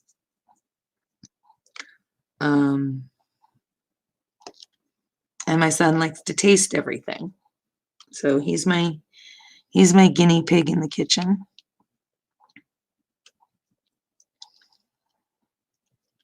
And it allows him to try a variety of different foods. And with me playing with combinations of foods, it allows me kind of to know what I can get him to eat. And he's not really picky. Well, it's weird. He's not picky, but getting him to eat sometimes is a chore because it's trying to pull him away from other things. And anybody who has kids, especially boys, knows how difficult it is to pull them away from video games. And he kind of has this weird eating schedule. He's not hungry at times that you should be hungry. He'd rather eat late at night, which drives me stir crazy because, you know, I constantly tell him that he does not need to be eating heavy foods and things before, you know, in the evening time, late in the evening, because it's going to affect his sleep. But he doesn't listen. He sometimes somehow thinks he knows more than I do, but we all were there.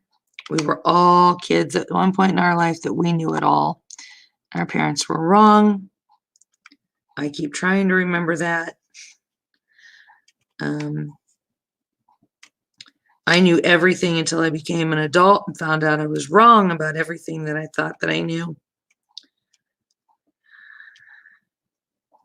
And I just kind of have to remember that he's going to be the same way until he grows up and realizes that he was wrong. We all go through it. Some learn sooner than others. Some never get it.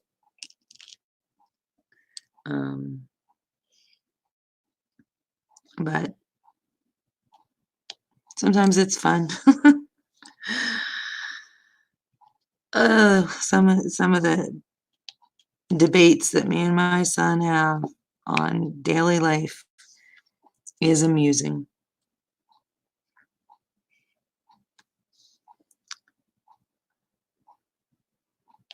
He makes me scratch my head a lot throughout the day and just think, where does he come up with the things that he comes up with?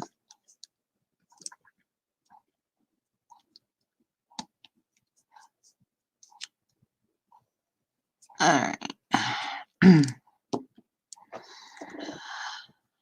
All right, I'm not frozen that I know of.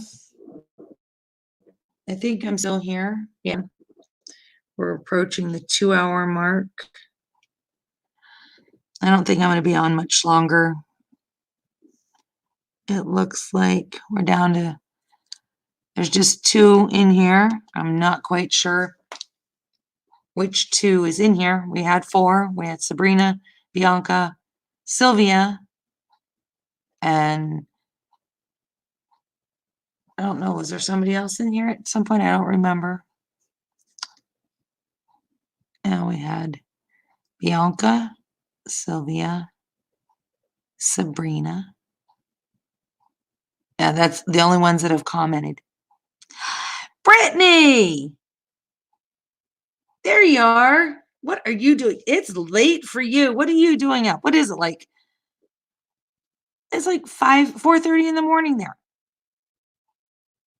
What are you doing awake at 4:30 in the morning?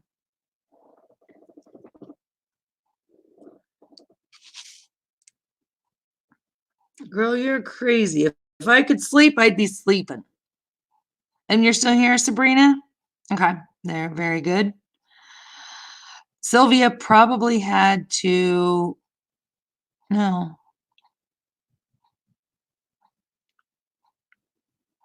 Yeah, Sylvia hasn't posted in a while. Yeah, it's 4:37 in the morning and you are awake. Are you diamond painting? Of course you're diamond painting. Why would I even ask that question? That's almost like an obvious answer, right? Oh, kids. You're kids. Okay. Yeah, you've got young ones. I have a 15-year-old. That's almost pretty much everybody knows I have a 15-year-old. You probably know if you've watched any of my previous videos. If not, yes, I have a 15-year-old son. And he's my youngest. So I will not have to worry about little ones at home anymore. I only have my grandchildren and they live out of state, so I don't see them anymore. I mean, not that, let me rephrase it. I see them, but not very often. Yeah.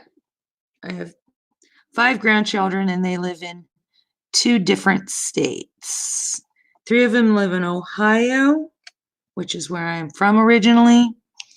And 2 of them live in Georgia, which is where my daughter and my son-in-law are stationed for the Air Force. So it's the 2 youngest. One youngest lives in Ohio. The other youngest lives in Georgia.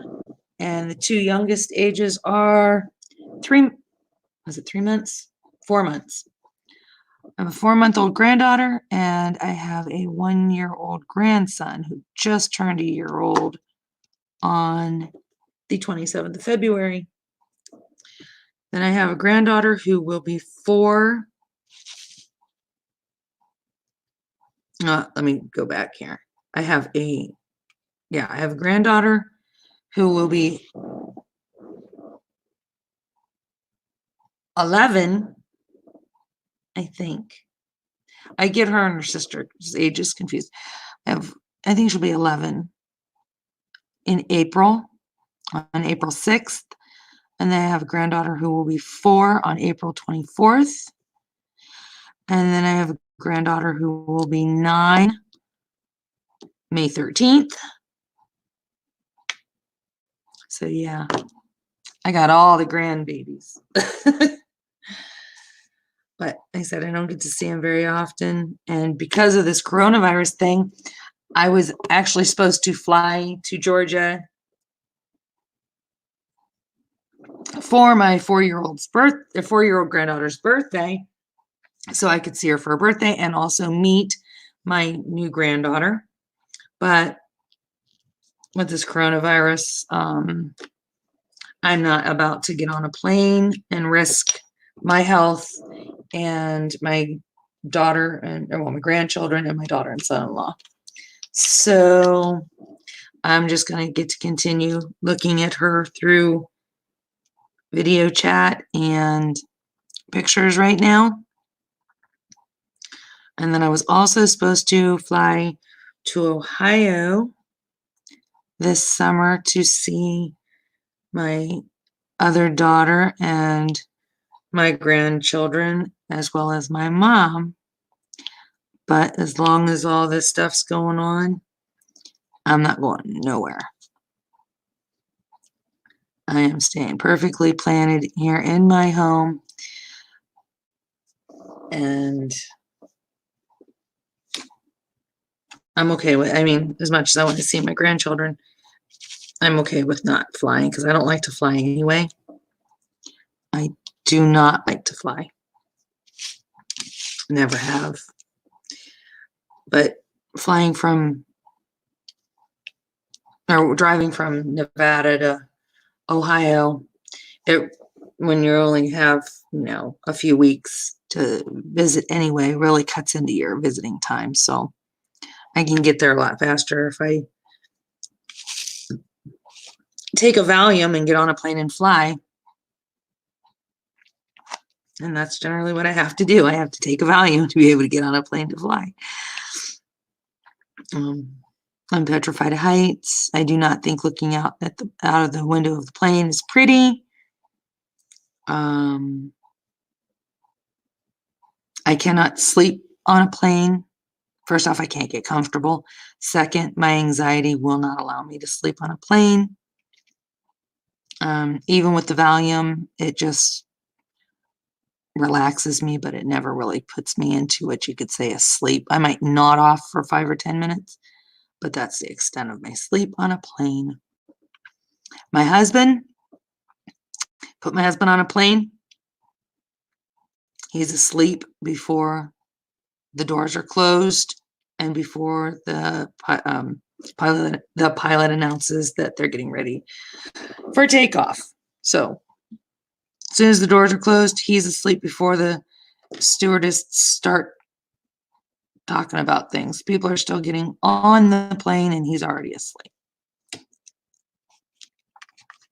I don't know how he does it. And he will sleep through. He's actually missed flights because he fell asleep on the plane and they assumed that he was on the connecting flight. So nobody woke him up. And here he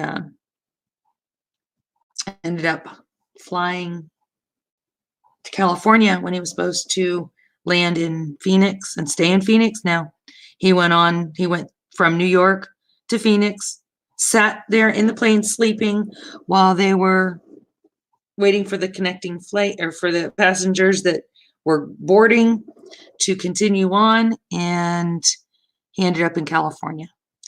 That is how my husband rolls on a plane.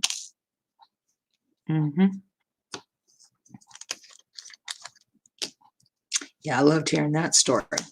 That was a funny one. Fortunately, his dad worked for the airlines. He didn't do anything, like he wasn't a pilot or anything. He actually took care of the cargo and loading the planes with everything. But he was able to get him a flight, a turnaround flight to get back. But it was kind of on standby. He still had to wait. He still missed the next day of work, but he didn't have to purchase a new ticket to get from California to Phoenix. Yeah. I'm afraid that would be my luck, that if I did end up falling asleep, that would probably happen to me. And squeaky chair, it's leather. Yeah, the first time I was on a plane, Brittany, it was an emergency. I was 18 years old. I got married at a young age. My husband was in the Navy. But I was in, chances are you were not even born yet when I tell you, yeah, I was a young mom. So Brittany, since I'm going to give you a few minutes to think about this, I'm going to step away for a minute. I need to get some more coffee. How old do you think that I am? And you will not insult me, so you can put whatever age you think that I am. Give me just a minute, and I will be right back.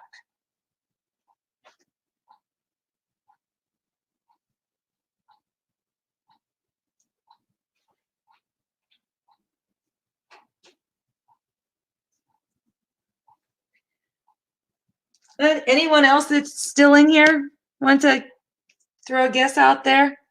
I said, no one will get it right unless they go to my Facebook page and look on my profile. I can guarantee no one will get it right because no one does. But I'll be right back.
All right, I am back.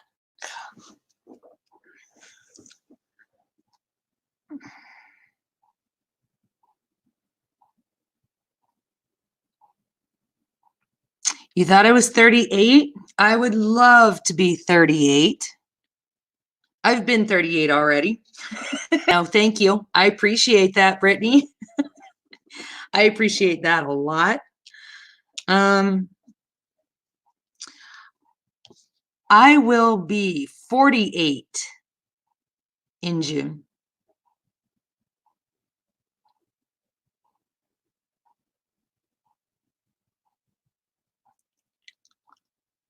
Yep, I will be. You're 34? Okay. Yep, I will be 38 in June, or 48, excuse me. I wish I was 38 in June. Yeah, I'll be 48 in June. My oldest daughter will be 30. Let's see, I have to think now.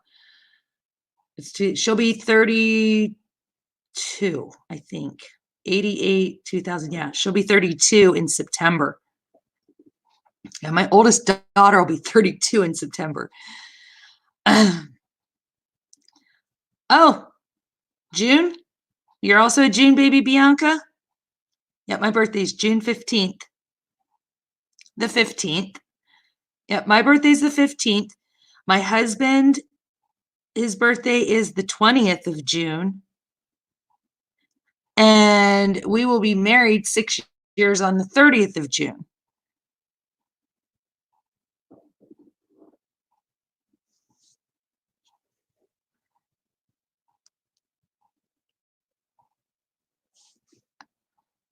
You're January 15th.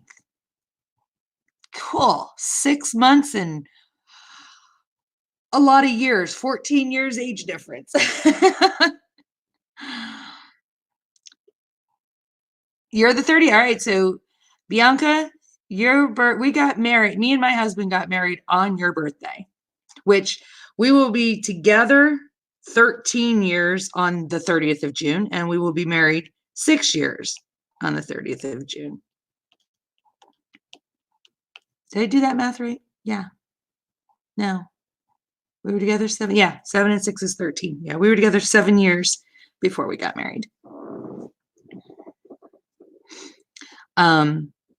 But back to what I was saying. Sorry, I jumped off that.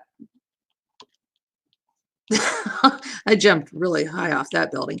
So yeah, the very first time I flew, my first husband was in the Navy, and Hurricane Hugo was the hurricane of that time frame through the Virgin Islands, and we lived in Virginia. That's where he was stationed. And he had to be sent out to sea, and we had just got married. I mean, like at the end of July, we got married, and he had to leave. I think it was September 2nd. And all of our like direct deposit and all that stuff hadn't kicked in yet. And there was not going to be any mail going. So he was going to be receiving his paycheck on the ship, and he was not going to be able to get that money to me. So, and we were expected some really bad weather in Virginia. My mother was very concerned that I'd be stuck, and down there and there'd be problems. So she had me fly home. So me and my oldest daughter, who at that time had just turned a year old, or was getting ready to turn a year old. She hadn't even turned a year old yet. She would have been a year old on the 7th of September. And I think we flew out like on the 4th of September back to Ohio. So yeah, that's how I ended up on a plane for the first time. Oh yeah, I was scared. I never got used to flying and don't like to fly. But I was in a spot where I didn't have a choice. I had to fly.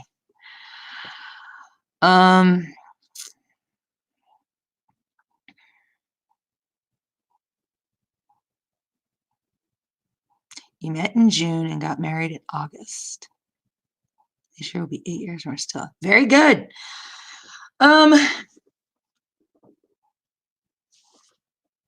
If my husband would have had his way, we would be together a lot longer than we are.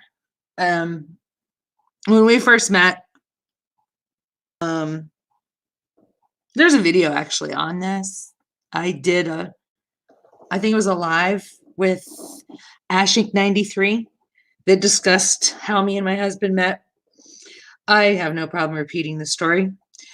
We met online. You all know it as Match.com, but at the time it was love@AOL.com. And that's how we met. It was online.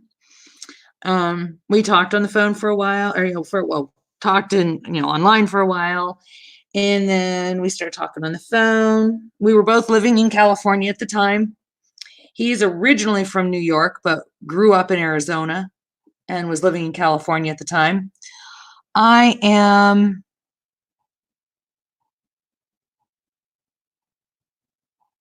reading this. All right, hold on one second here. I got to do something here real quick too. I don't know if somebody can automatically do that or not. I don't know. Hold on a second.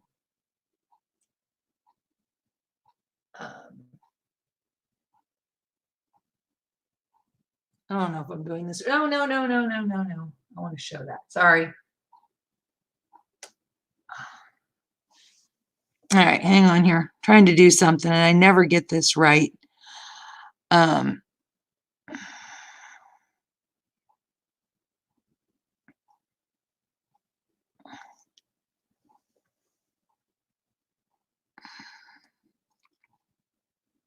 there we go. But yeah, we met online after several weeks of talking on the phone and such. He was living at one end of the state. He was living in Southern California. I was in Central California. And he wanted to take me out to dinner. Went out to dinner. We hung out and everything. And he was all cool and stuff. I mean, a nice guy and all, but I wasn't looking for a serious relationship. I mean, I wasn't looking for any type of what you could say relationship. I just wanted to have somebody to hang out with. I had just come out of a really bad relationship and was not ready to start another relationship. And he wanted an immediate relationship, and I just wasn't there. I was not ready for that. So we were friends for 5 years.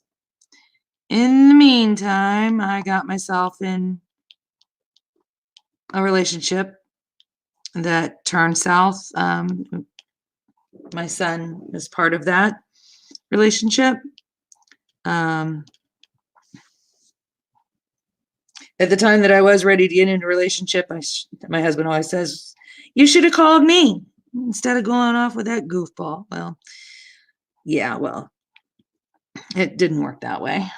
So my son was the best thing that came out of that marriage that is now no longer a marriage. We've been divorced, and I ended up with my husband now anyway. So he said we wasted 5 years. We could have 5 more years of relationship under our belt, which probably would have us closer to, he figures, because I mean, we've known each other now 18 years. He figures that we would probably would have gotten married a year, 2, maybe a year or 2 after dating. So we could be looking at 15 or 16 years of marriage instead of 6 years, and we could be looking at 18 years together instead of 13. So yeah, but I had to learn the hard way. I am the true Gemini, where everything has to be on my terms, and I'm hard-headed and I'm stubborn as can be. My mom has always told me, when you look at the definition of Gemini, you see a picture of me. That's what my mother has always told me. Nobody can tell me anything. I have to learn the hard way, and sometimes harder than others. But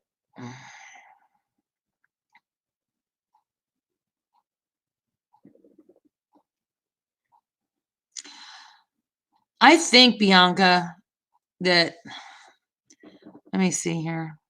Let me see if I can go to your thing here and look. Go to channel. I think I have your no, I don't. I don't have your notifications on. All right. I have your notifications on now. I don't know why I didn't before. Because anybody that I'm sub to, I always turn their notifications on.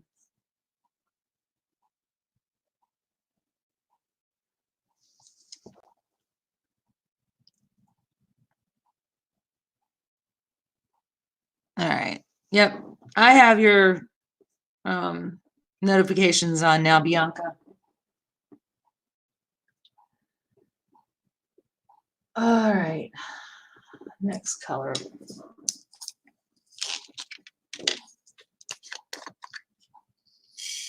So anyway, so what's everybody's weather like right now, or what are they expecting? We've been fairly warm for the past couple of days. In the mid to in the 70s. Sometimes it was in the low 70s, sometimes mid, I think our high 70s we had was Saturday, and I think it was 77. Okay, Brittany, I'll be here. I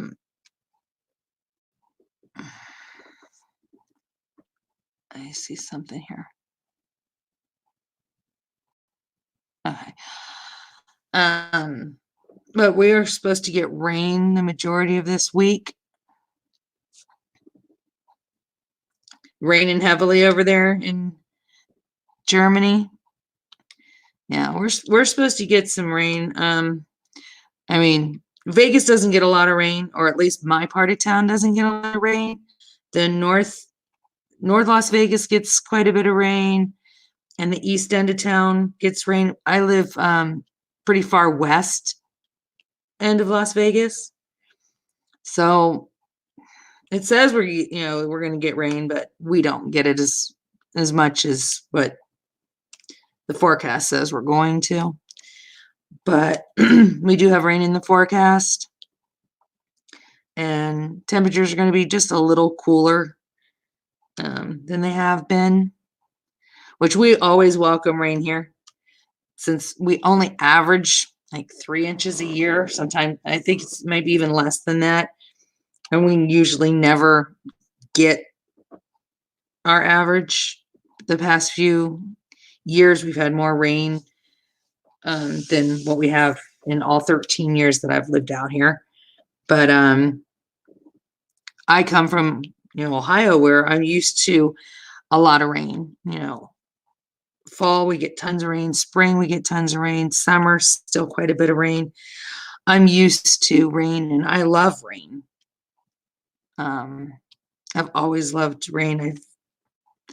I could sit by a window and listen to the rain ping off the window and cuddle up with a good book or a good movie, or now that I diamond paint. I love to hear the rain.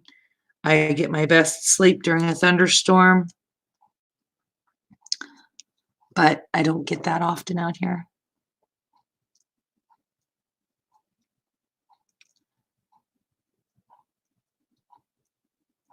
I'm just still reading here.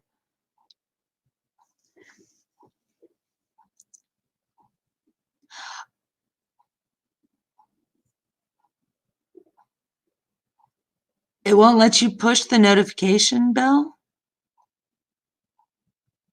I was able to. Oh, that's right. She's not even here. She's taking care of her baby.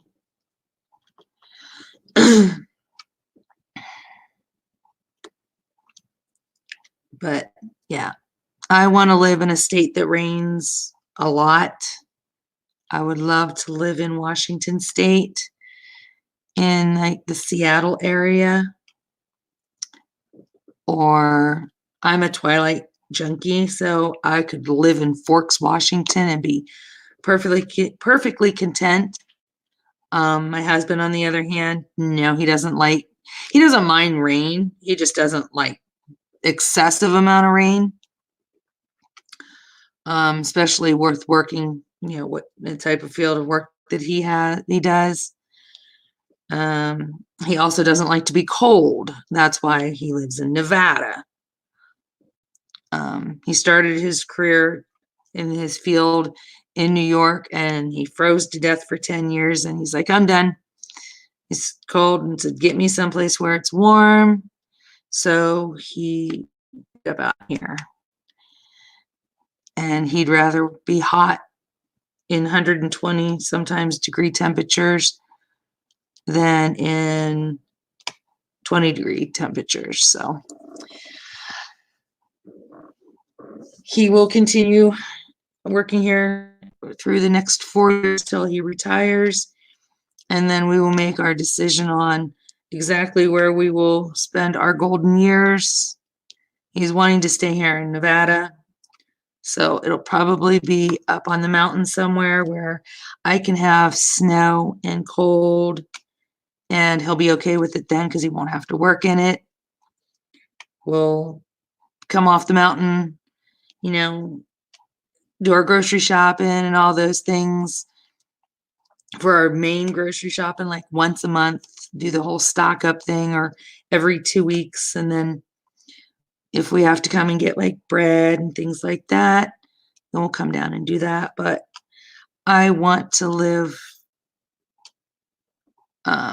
away from the big city and be able to have the 4 seasons. And up on the mountain, you have the better opportunity for that. And the summers aren't nearly as hot. They average like 75, 80-degree days. And I'm all about those temperatures. And then I will have snow because there's a ski resort up on the mountain. And I will also have more chance to see the changing in seasons, as far as I'll get to see the fall that looks like fall, because there's actually regular trees up there. They're not all palm trees like we have down here. So that's what I'm hoping to do.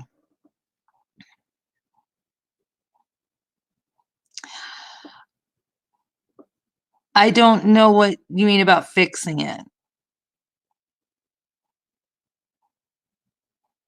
That's a possibility, Bianca. If you have your channel set with parental controls because of your kids, you might not be able to have your videos commented. You would have to turn off parental controls.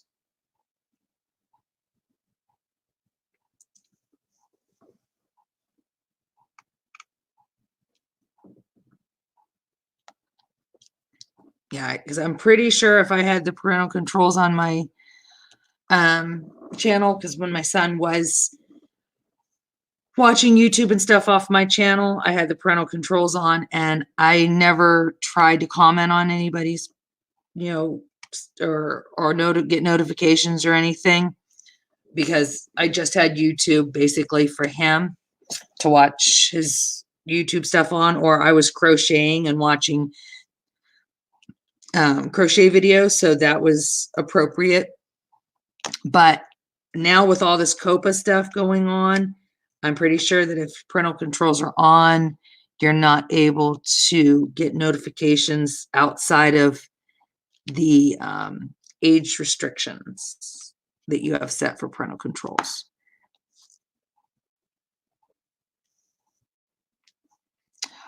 Right. Yeah, and that's why I said, do you have parental controls on your YouTube channel, or on your account?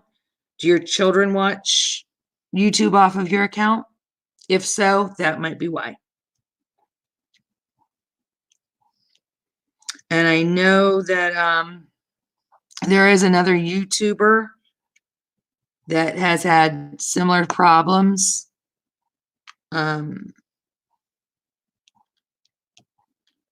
But I don't know if that's because, like I said, I'm able to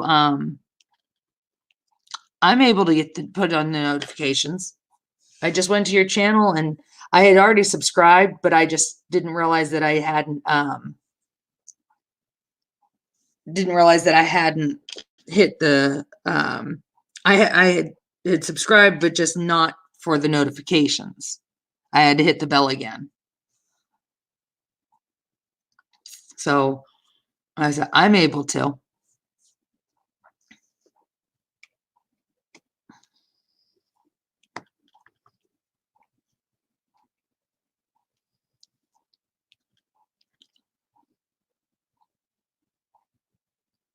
Oh, okay. Got it. I don't know what it could be.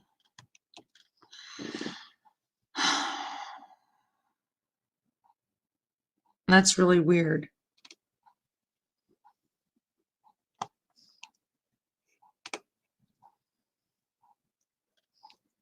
Why am I doing this one at a time thing? I wasn't even paying attention. There's enough. These Chuck pins and paintings, I love them, but they are so confetti heavy. Oh my. They're very confetti heavy. I think that's why I just keep setting my multi-placer off to the side, because after I can hardly use my multi-placer at all on Bluebird song. Hey, Rachel. Do you know what it feels like seeing you come into one of my lives? Oh my God. You've never been in one of my lives. It's like having a celebrity walk past me. I know you. I know, Rachel, you hate hearing that, but you just made my night. You absolutely just made my night, seeing you pop up in my life. Is it raining there, Rachel? I know that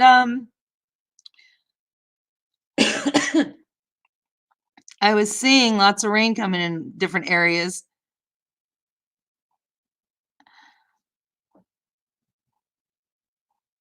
Oh, and all I have to do is say where it says rainy rural Cary. I didn't even see that. I'm so excited to see you here that I didn't even know how to read all of a sudden. Yeah, you're a person, yes, but you're a very special person, Rachel. You really are. I love you to death. I love listening to your videos. I love what you're doing for the seals. I think that is amazing. Absolutely wonderful. And I love Luna. So, yeah. Yep. So, yeah, it's cool to have you here.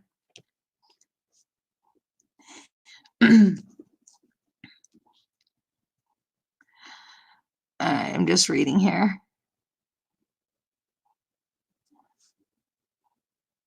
Yeah, Rachel, I had messaged or mentioned it to you when you were in your live.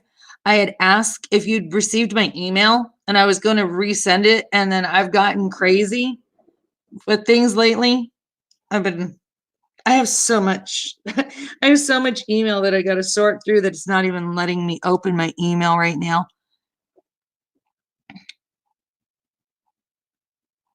Oh no, I don't like ringing doorbells. I don't like doorbells. Oh, Rachel, I hate doorbells. We bought the house that we live in. It'll be 3 years ago, okay? And when we moved in here, the people that had that place before us, they went in and they changed all of the electrical to this weird box system that you pressed a button and it would turn. It was kind of like a transmitter type thing. And we turn on a light and it would turn on all the lights. All the lights downstairs would come on one button. And I have a living room and a kitchen, dining room, and then we have a front room. So we've got and the recessed lighting. So we would have 16 lights would come on all at once. And then they rewired the doorbell and put us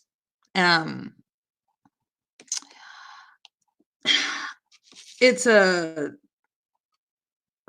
I can't think of the word I'm trying to form in my brain. It's like a detachable doorbell. Okay, it's battery operated every way, both in the ringer itself. It's got the button, and then the doorbell box goes by batteries, and I can set the ring chime and all that. Oh, my doorbell will randomly ring.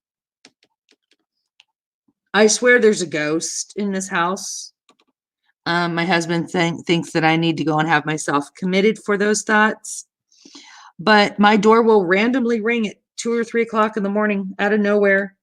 There's no one standing there. If the sun beats down on it, it will ring. If the wind blows, my doorbell will ring. Yeah, they didn't like switches. They didn't like the switches on the walls. No, they wanted to go with this little transmitter box. Matter of fact, hold on. I'll show you. 1 second. This is what we moved into. 1 sec.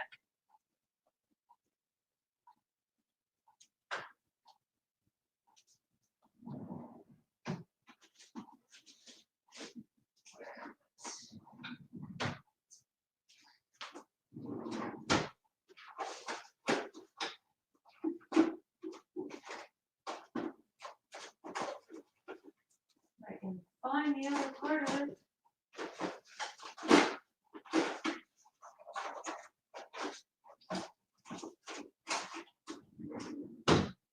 Where is the transmitter?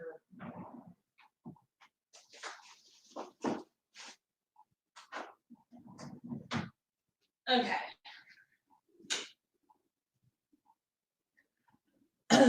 All right. I can't find the little transmitter box. I think my husband may have thrown it away because he got so fed up with it. But this is what we have. Okay. We don't have it on up here anymore. We took it down. But we had an on-off. We would hit the little transmitter box. It had a little antenna, and then it would have a number. And we would press this button and hold this number, or this top one, and hold it. And that would be for 1.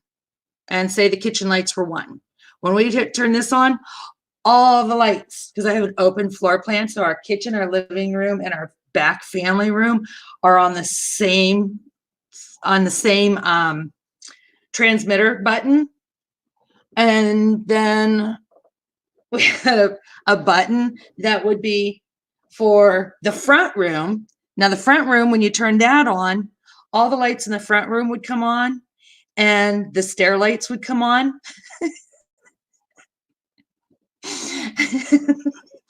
And it was a nightmare. Oh, Rachel, it was bad. And like I said, we have the recessed lighting. So in the room I'm currently in right now, we have 1, 2, 3, 4, 5, 6, 7. We have 7 lights just in my back family room. And then we've got 6 more that are in my kitchen. So that means I'd have 13 lights that would come on all at once. I don't know. And that's possible. I know the people there was 3 girls that lived here, but they were like almost teenagers. But they were only here for 2 years. The people that lived here prior to us, they bought this house as a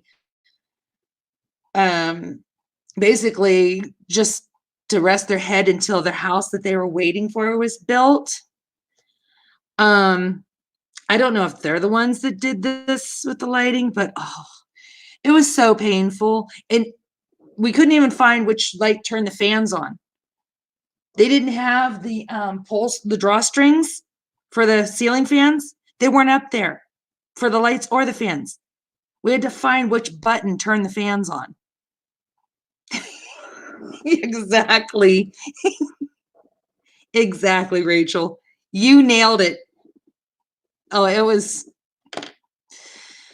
fun.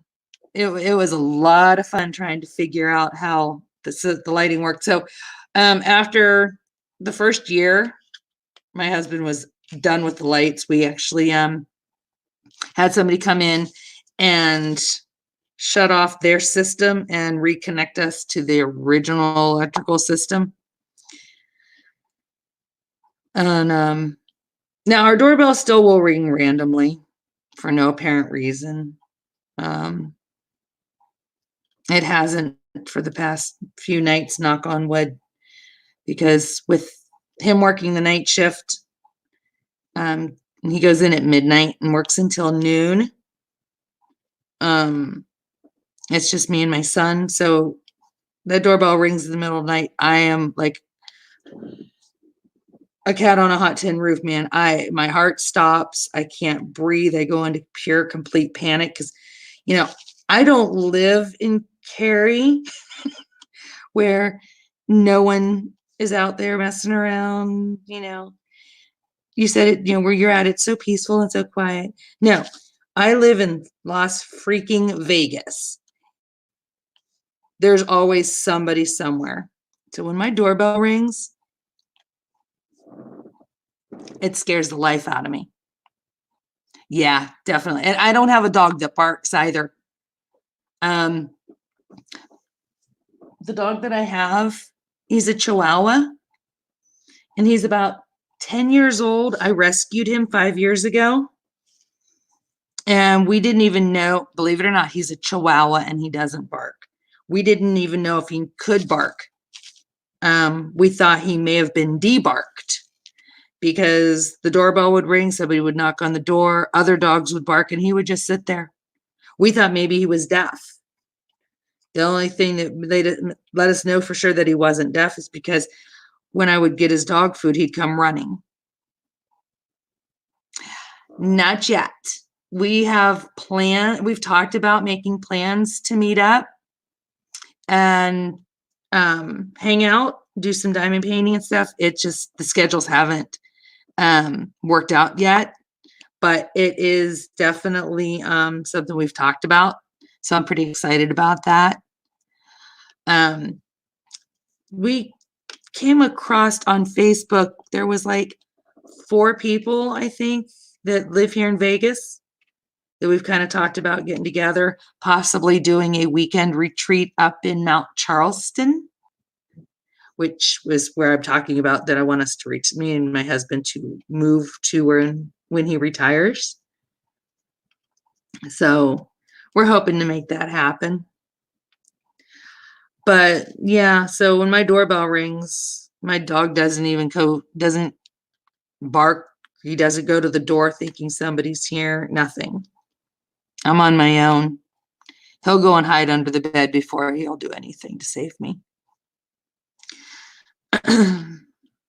Yeah, he doesn't even react when Luna barks.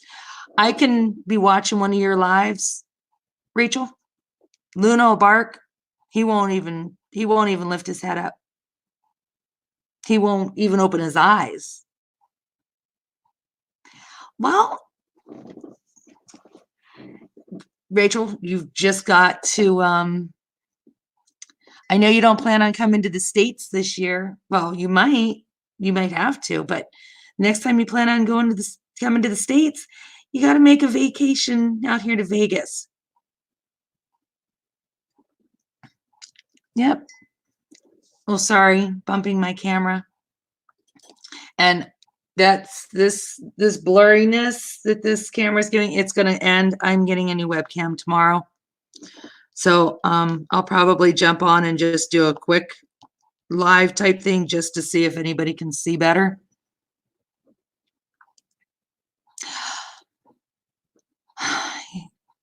Rachel,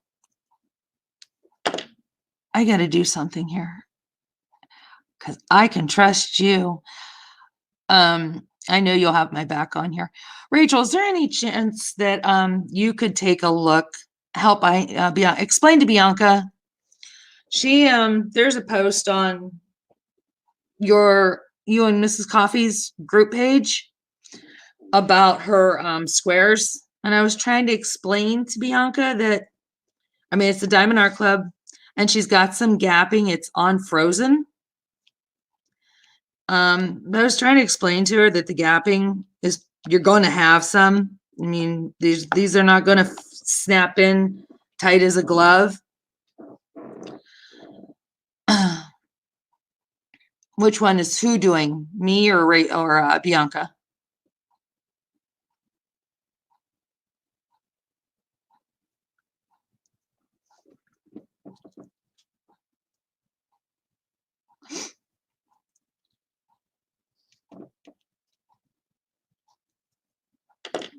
I gotta find me or fill up my drills. But yeah, I was trying to explain to her because people were, there was somebody who commented, I don't know if you happened to see it, about, contacting Diamond Art Club about the drills. If you're not satisfied, that there shouldn't be any gapping. And we all know that there's going to be some. And it's not going to matter once it's completed, because unless you're going to stand there directly in front of your painting and look, if we usually are 3 to 5 feet or so away from our walls. Once the painting is completed, it's not going to be noticeable. I am working on Seabreeze Trail, Chuck Pinson, Diamond Art Club. I actually got this out so I could show Bianca how to lay the drills down as far as checkerboarding them and not focusing on direct center. I explained to her to try and focus on the bottom left corner of the symbol and to lay the drills according to that.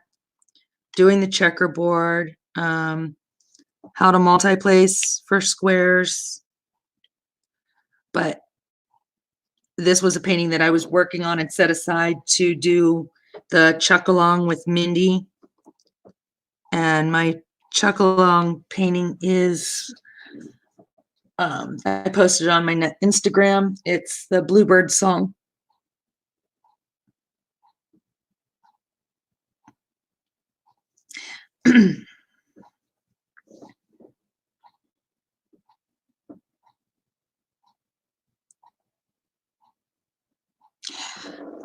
Yeah, so you explained that better, because I forgot about the shrinking with the poured glue, that it will shrink in time. I forgot about that. I remember you mentioning that in one of your videos before. So I'm glad that you came in so you could tell her that.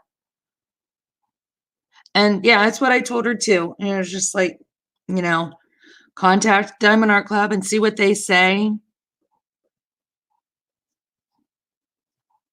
So what do you have going on today, Rachel? Are you cross stitching?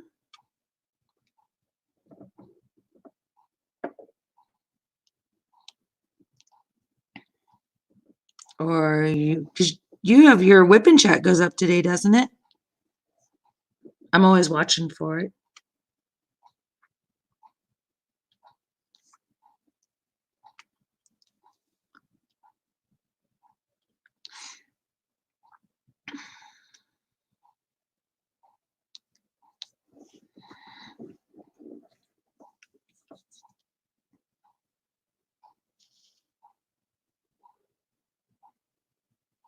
Sorry, I'm still so tickled to have you here, Rachel. You are so cool. And the fact that you're from Virginia makes it even more cool, because I used to live in Virginia. I think I was farther away than where you're from, though. And I miss Virginia. Virginia is a beautiful state. I lived there a long time ago. Long time ago.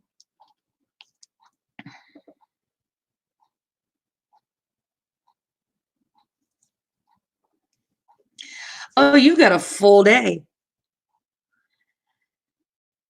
Yeah, you got yourself a full day.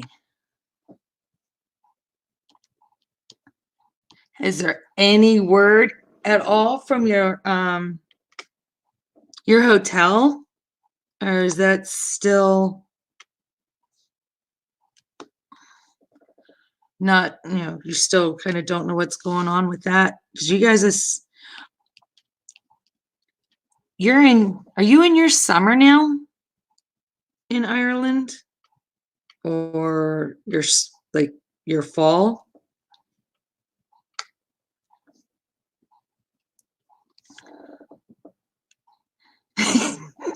I know you want to work on your shawl, don't you?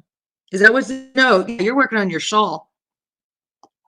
I seen you post up a little bit of that on Instagram.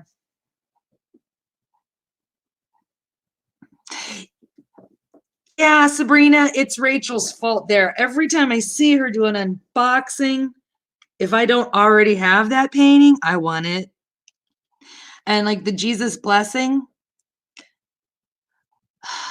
I've got to pull my other one out because, like I had said, I did one for my uncle for Christmas, and I got the same one to do for my mom. And I started on it immediately after doing the one for my uncle. Oh, that was a big mistake. I should have taken a break in between them because it's a joy to work on. The drills are great. The canvas is perfect. But I should have given my eyes a break from those colors. So after getting about almost halfway through it, I had to put it aside. I needed new color scheme.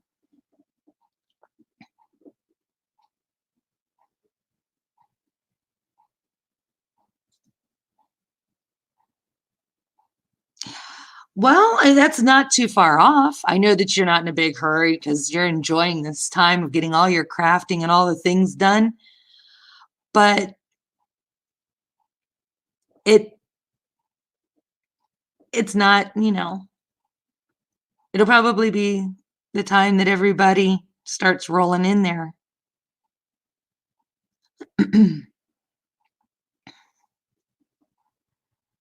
But I know you're enjoying all your crafting time.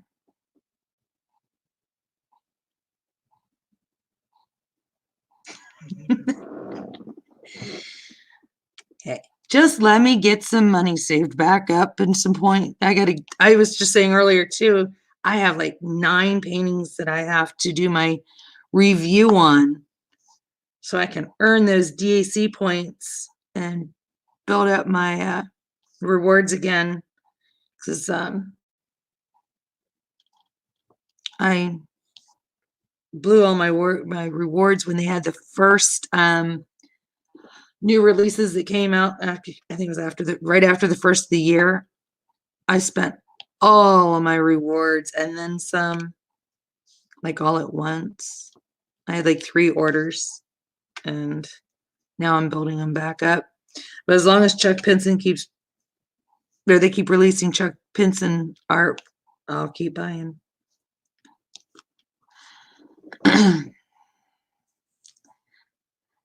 Yeah, I'm sure. Now, are you teaching this summer, Rachel? Because I know that's right. I forgot your summer, you do your teaching.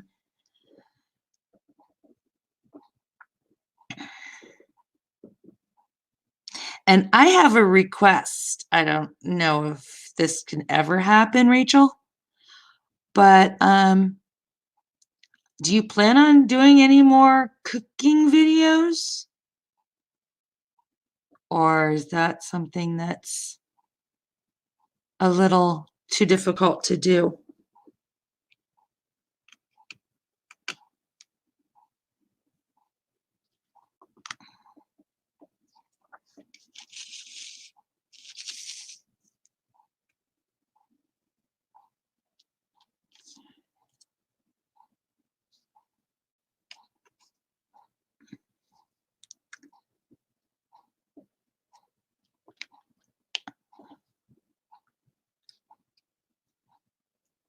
Because you live in my absolute favorite part of the world.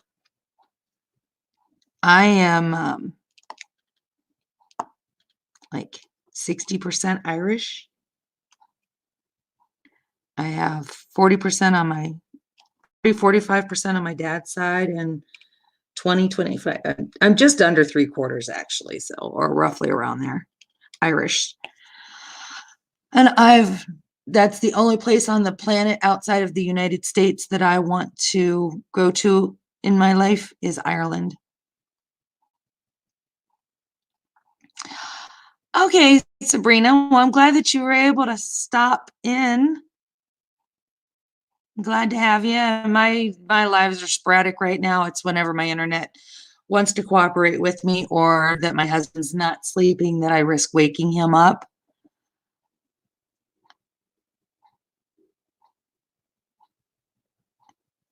Cool. I'll definitely be looking for it. Take care, Sabrina.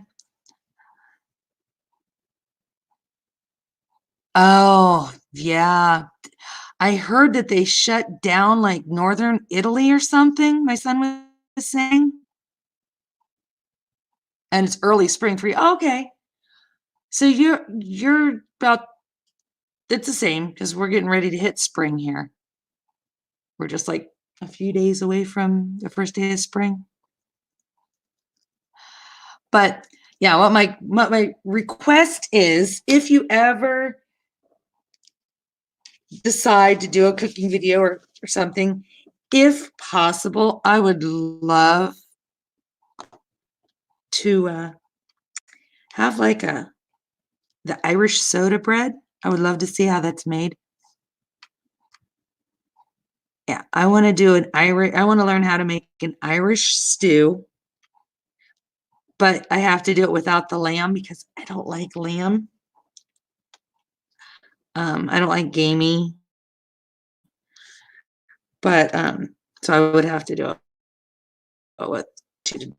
I would love to learn how to make Irish stew and the Irish soda bread. Oh my gosh. I've had both. But I'm sure it's more what I've had was far more Americanized than what it actually is.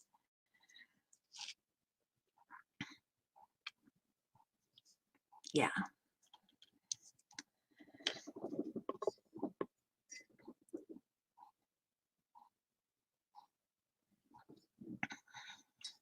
One second. I have a little guy, he needs to go out.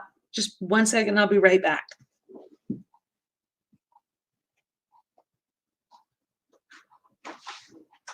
on.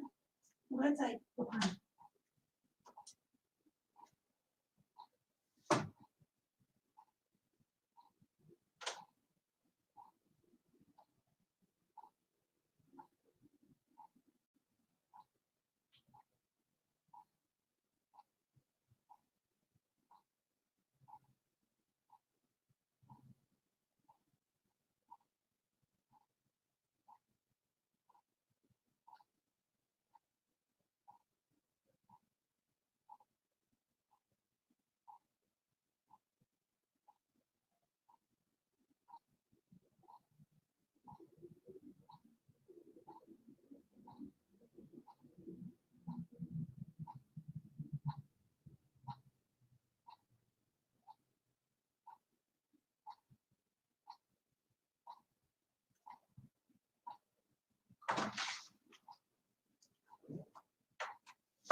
Okay, sorry about that. I'm back.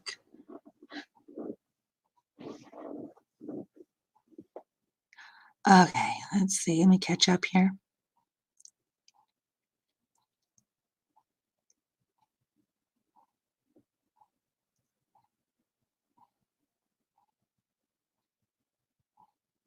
Oh, okay. So me not caring for lamb using ground beef, then I'm good with it doing it that way. Very good. I'm glad to know that.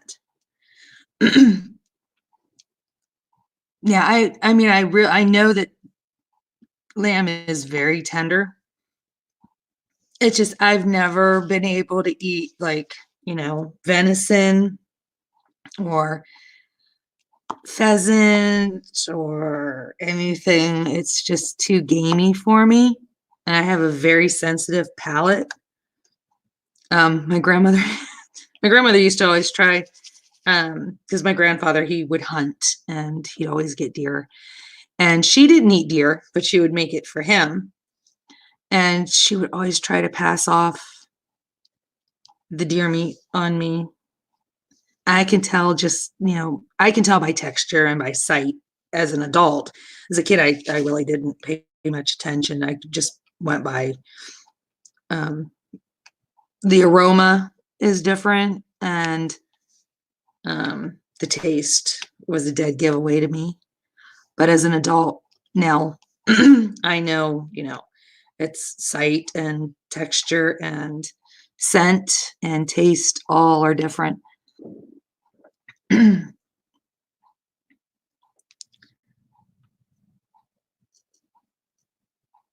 So I'm just real sensitive to uh, those things. But yeah, it's been a while since you've done a video.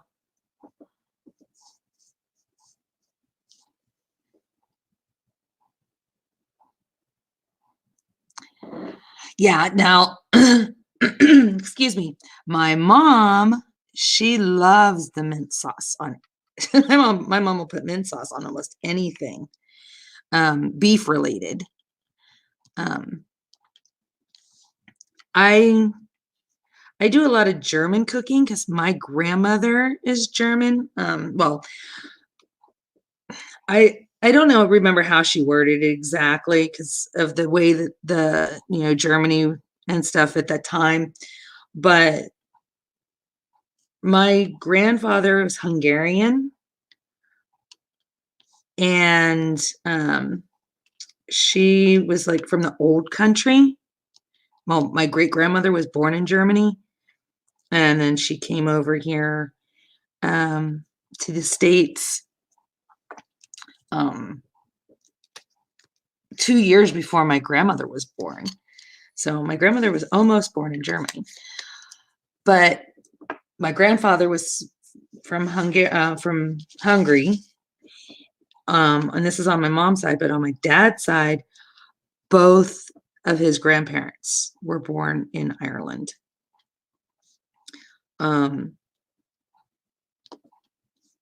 So the Irish bloodline is there, but I was never taught to cook any Irish food. But I was taught to cook all the German food, all the German food. So I do a lot of German cooking.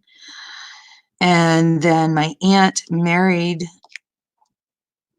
my uncle, who his mother was born in Palermo, Italy. So she gave up all of her German cooking and went on to learn how to make all of the Italian cooking. And she learned, from a purebred. She wasn't my noni, but I grew up calling her noni, grandmother. And I remember going over to visit my aunt, and her mother-in-law lived right next door to her, and you could smell a mile down the road the fresh Italian bread being baked, the homemade cannoli, the sauce, the noodles. She made everything from scratch. There was never a can of anything in the house. All the sauces were made fresh daily. And yeah, I remember those days so vivid that I can practically smell it now.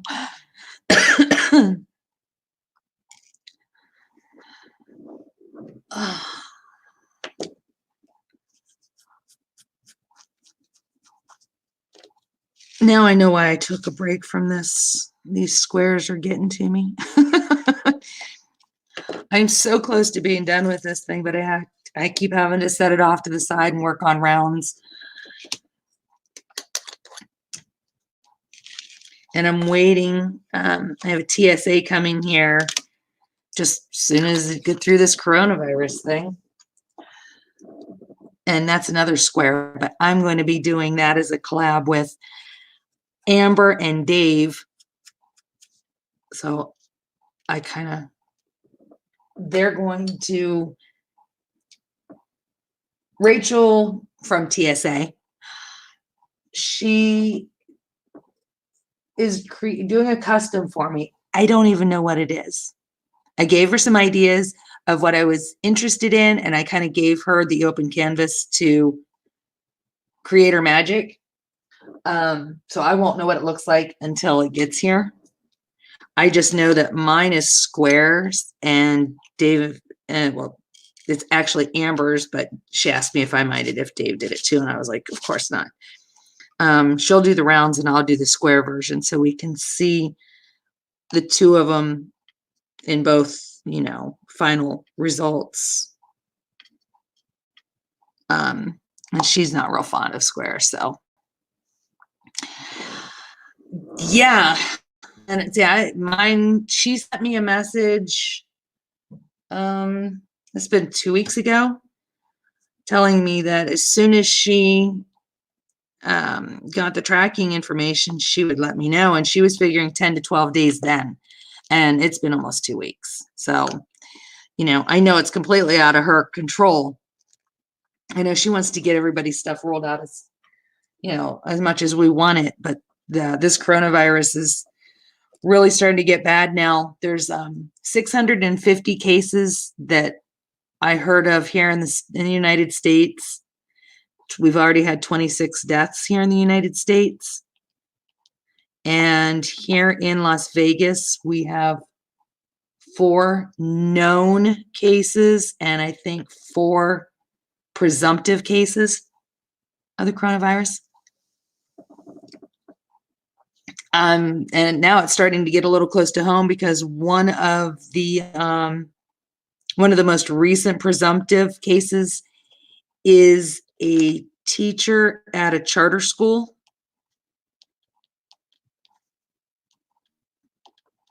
And my son goes to charter school. It's not at his school, thank God for that. But all the charter schools do their activities together.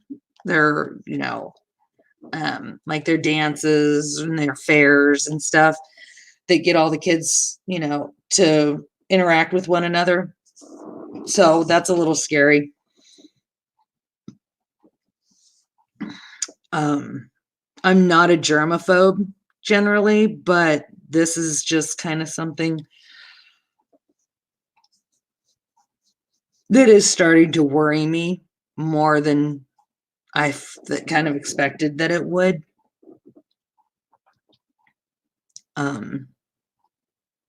And because of where I live, we have so many travelers, and so spring break's gonna roll around here before I know it. Sorry, I'm bumping the table. Spring break's gonna roll around before we know it, and spring break brings a lot of people here to Vegas.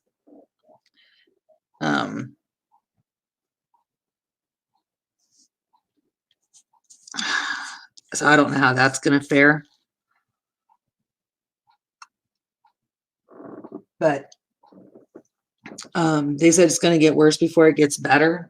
And considering the fact that they don't even know where exactly it stems from, they still have to find the host or what have you before they're really able to find the source and then work on a vaccine. I mean, I don't know what you've heard, Rachel, what your government's telling you or what have you, but I'm not real sure if I can believe everything that I hear either.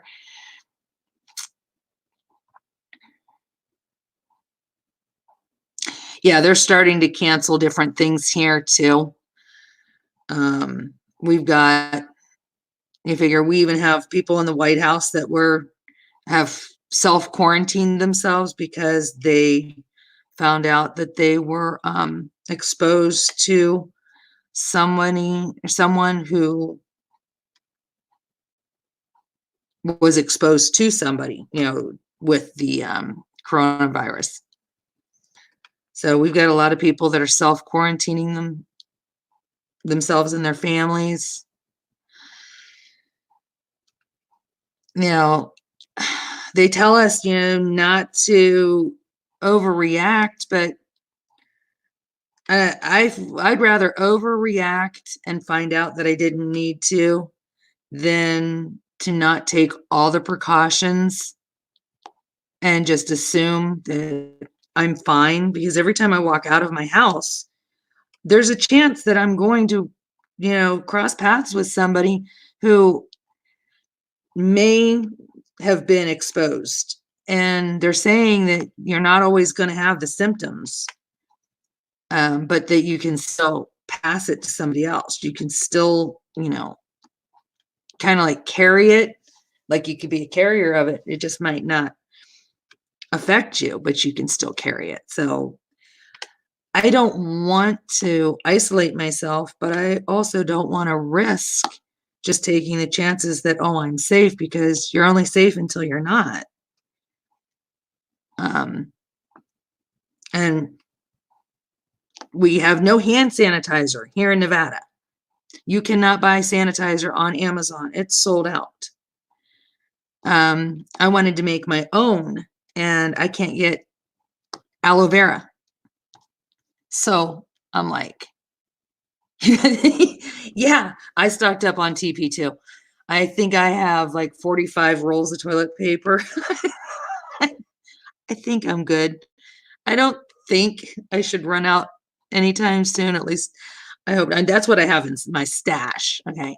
I have like 45 rolls in my stash. So that doesn't count what I have. I think I have like 6 rolls under the sink of each bathroom, and I have 3 bathrooms. So I have 18 out and 45 packed away. I'm good there. I was able to get 5 canisters of Clorox wipes and 3 cans of Lysol. So I'm good there. I just can't get a hold of any hand sanitizer.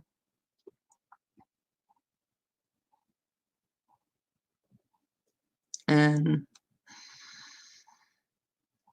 they say just wash your hands with soap and water. Well, what if you're out and about someplace and there's no bathroom around?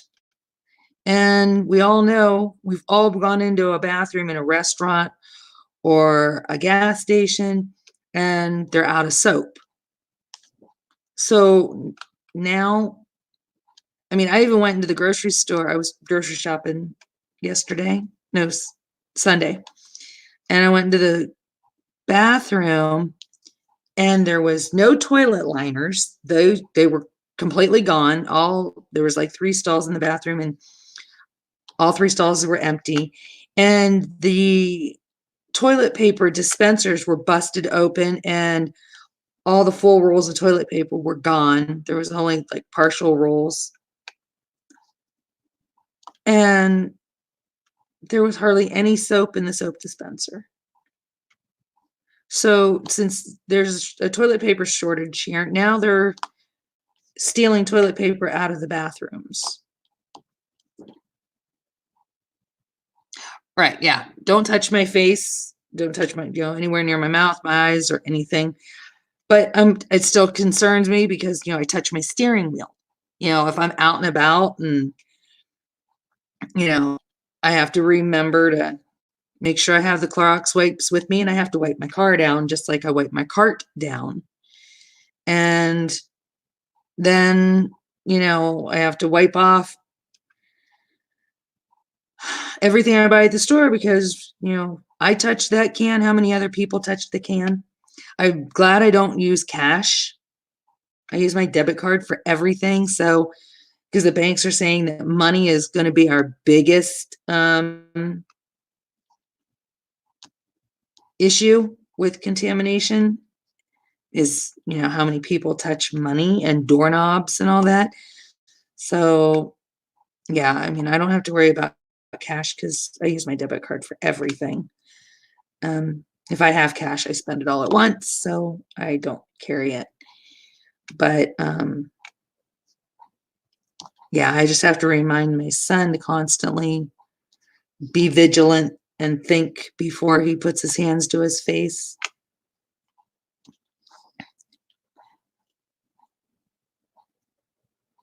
And that's what I'm really going to have to worry about.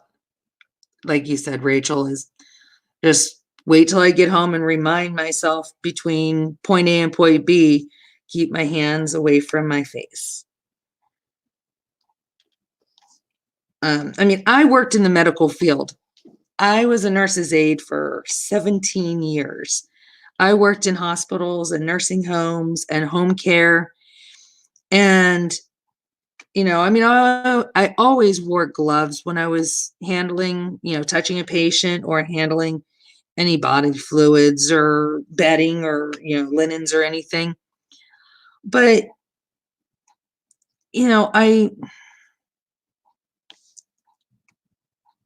I didn't worry about that, even to the degree that I am now. And I don't know why all of a sudden I'm more worried about it than I was even working in the hospital. I mean, I would wash my hands, I would put gloves on, I would take care of the patient or whatever it was. I'd take the gloves off, I'd wash my hands, but you can't walk around with gloves on, throughout the whole hospital, because each time you walk into a patient's room, you have to wash your hands and put clean gloves on. And when you leave there, you have to wash your hands and take your gloves off, because if you walk out of that room with the gloves on, now you've just contaminated that, everywhere you go from there. But when I would get off work, it was never an issue. I'd see a lot of nurses and nurses' aides that would take a shower before they left the hospital, or they would go home, they'd shower, take a shower, change their clothes, and then go out to the store and do any shopping they needed to. I didn't do that.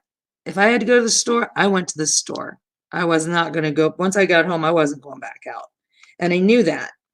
So I would just, go to the store, get what I had to get, come home, and take my uniform off, take a shower, and get dressed then.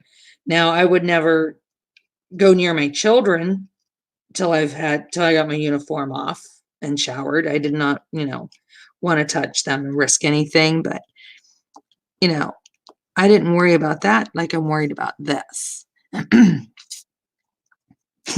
You are the safest place in the world, Rachel. I really believe you are. From seeing your pictures that you've posted on Netflix. Yeah, I can think on Instagram, and then watching your videos. Yeah, you're in the absolute safest place in the world. And I think with all the rain that you get, I think it washes away a lot too. Yeah, there's a benefit to that rain.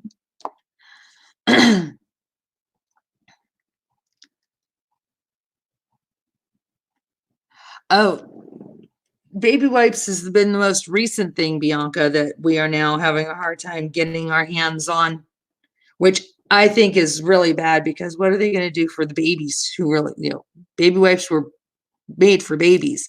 Now people are snatching those up just as fast. Paper towels, because they can do the same thing with paper towels, making baby wipes. I think, Rachel, I think beyond your personality, setting your personality, your calm, soft demeanor, and as Mrs. Coffee says, your kitten voice, it's your stories. It's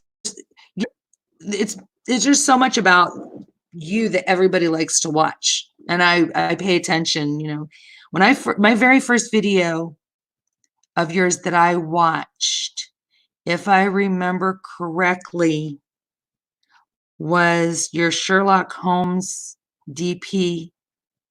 It was your first your first, I think it was the first live that you did for that. And I didn't know, I didn't know who you were from Adam, because I didn't know of the Facebook group yet. I was just on YouTube, and because I was looking at diamond painting stuff, you were recommended. And I heard your name because Mrs. Coffee, or Stitcherista, was my very first YouTuber. And I heard about Mrs. Coffee from Stitcherista.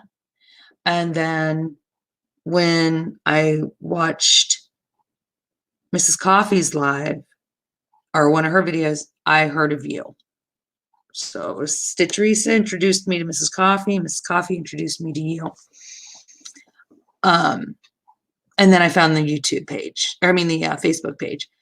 But I watched your first video, and I heard your voice. And like everybody says, it was like a lullaby. I sat and I didn't even diamond paint. I couldn't. I just sat there and listened to your voice. And it was like, to me, your voice is like lavender and chamomile. And for somebody who, I come from a very loud family. I mean, German and Italian and Irish, and then my husband being from New York, and he's got the full on thick New York accent with the loud voice. And to sit and listen to you lulled me into such a relaxing state that I didn't fall asleep, because what you were talking about was so interesting to me that I couldn't fall asleep because I was just new to diamond painting. But you were telling stories. And that's why I said it was like lavender and chamomile. It was just like the relaxation that you get from lavender and the enjoyment of like a chamomile tea. And you're honest. You don't, you're honest in a respectful way. You don't take anything. I've noticed that you don't take no crap from anybody, but you do it in such a way. I think you could insult somebody, Rachel, and they wouldn't even know it. I truly believe that you have that ability, that you don't want to insult anybody, you don't want to be rude to anybody, but you could insult somebody in such a way that they wouldn't even know that you insulted them. They'd have to go home and think about what you said and say, wait a minute, did she just insult me?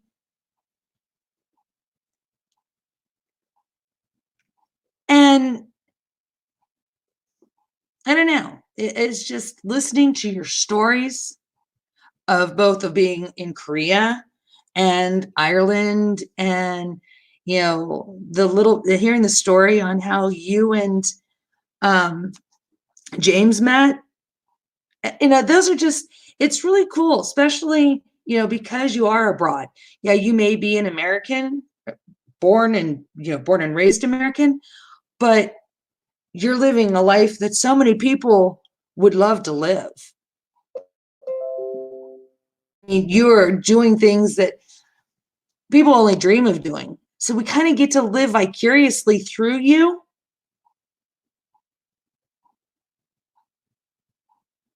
And that's cool because we get to see things through your eyes. And, not everybody has a chance to do what you're doing, but also not everybody gets to meet somebody, even though we're only meeting you through a screen. We talk to you and you talk back. And yeah, you're a big YouTuber. And everybody knows of Rachel Ray. It doesn't matter who the diamond painting company is, what the channel, everybody knows Rachel Ray. But, you're still, like you said, you're just you. You're just a person doing what she loves doing. But you're not that snobby person that loves doing is doing what she loves doing. Just like with Miss Coffee. Miss Coffee told me when I told her that, she was part of the reason that I wanted to start my own channel. And she said, why? She said, I'm just a chick on the couch. Yeah, but you're a chick on the couch that, she gets out, she shares with us. And sometimes we probably have our closest friends are the people that we've never even met, because you are just a YouTuber, but you kind of make everybody feel like you're a sister or a friend. And that, when you're always wondering why everybody looks at you as the way they do and thinks, that's why, because you just are a real person. And that's why you're so successful on YouTube. And that's why when you came in my live tonight, I got all excited because this is my first live, and I'm just a tiny little YouTuber who's just trying to hit 200 subscribers. And then I have Rachel Ray in here. So yeah, I thank you for coming in tonight. You made my night. You really did. Now, I love coming into your lives, and I love your mother too. When she comes on your live, she's so cool. She's cool too. So, oh yes, please drive safely. You're on your way to the post office, I'm assuming.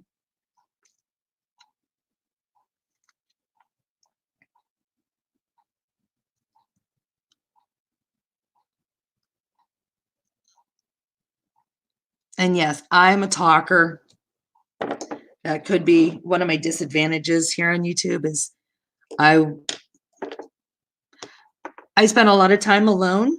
So when I have the opportunity to talk, I do a lot.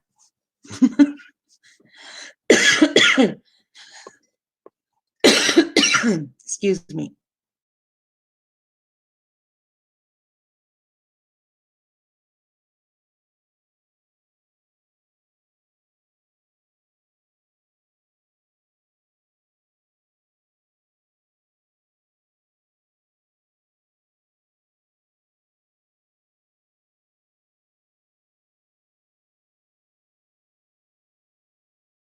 Yeah, yapping getting any better with the things that I suggested to try? Or is that the same or worse?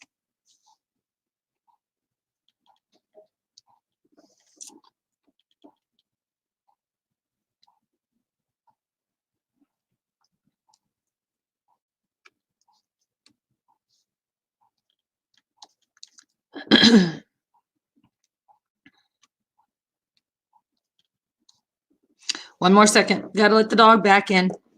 I'll be right back.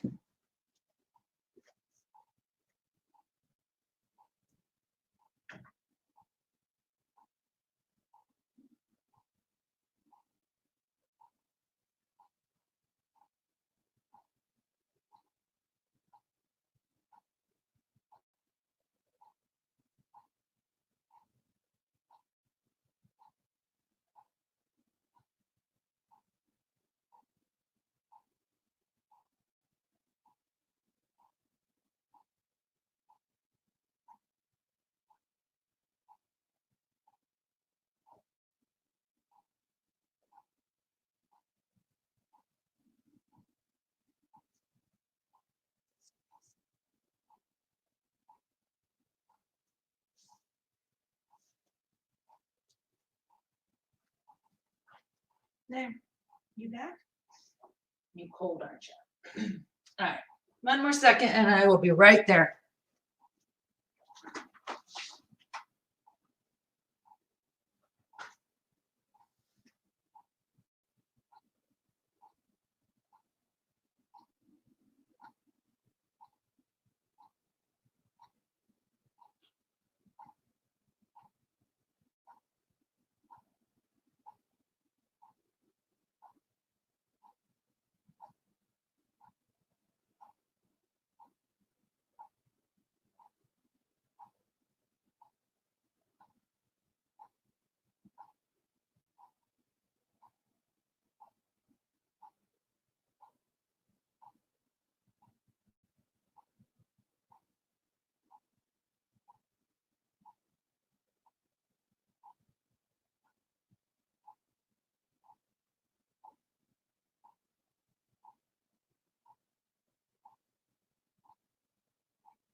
All right. Sorry about that.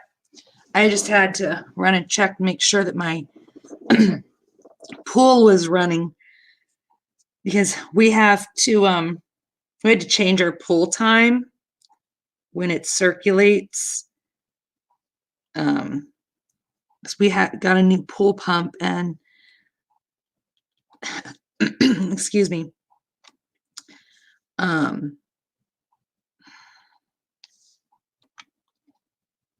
It slows down our water pressure during the day here in Las Vegas is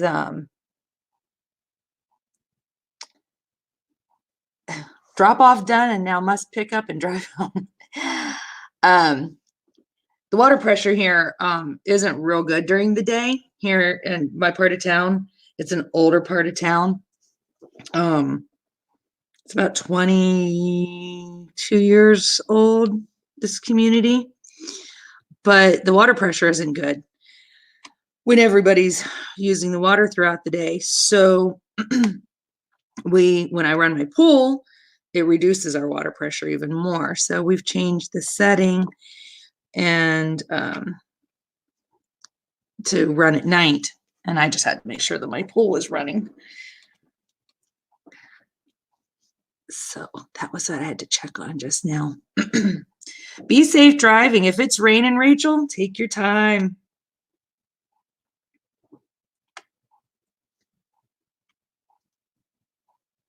I've got to go. I have a bunch of stuff that I need to take to the post office. And I just don't like going to the post office. I don't know. There's something about the post office that I just don't like going in there. So I have things that I need to send to my family. I have things that I need to send to some of my subscribers and some Facebook friends. And everything's sitting here. I have pens to send to Crashly that I went to the post office, or I got the pens together for her. And I was going to send them through UPS just because I have a UPS hub that's right around the corner from me.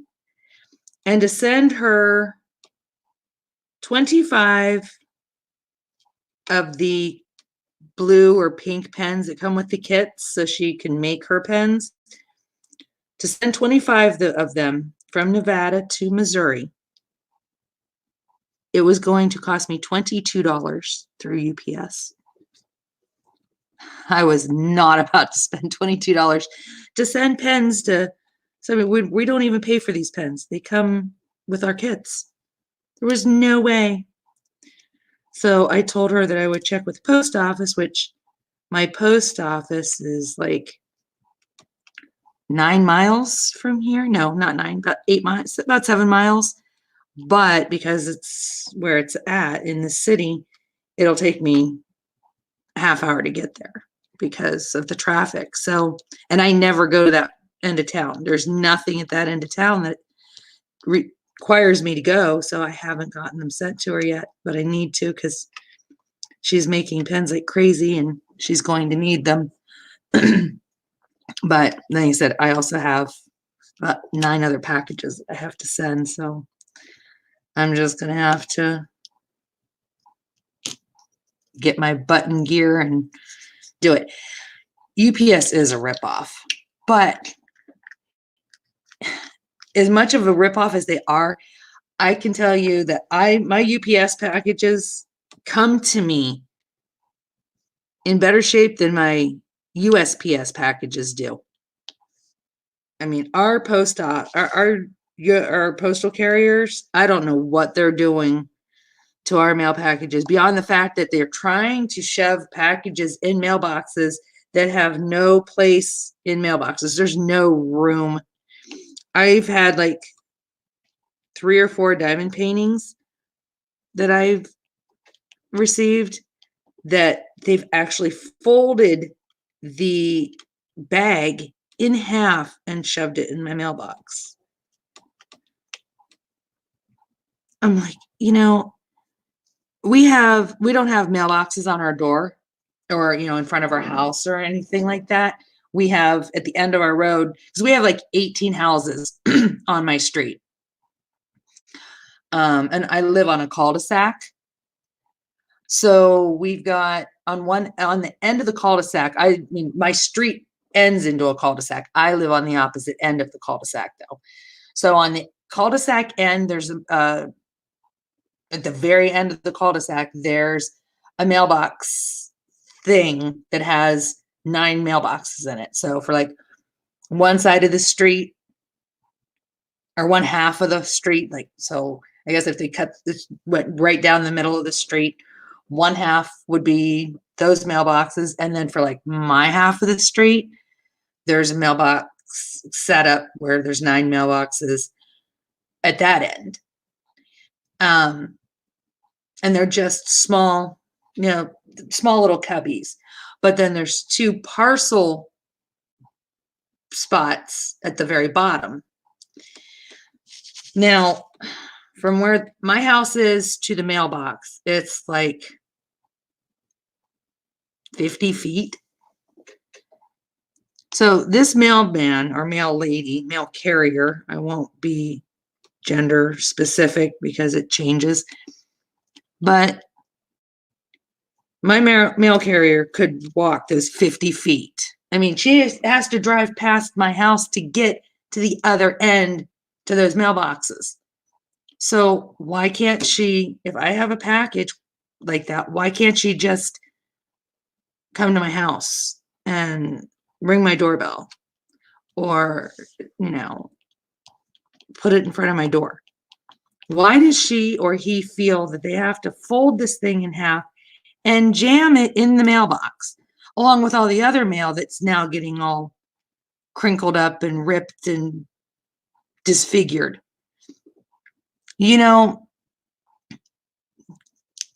Why can't they treat our mail the same way they want their mail to be treated?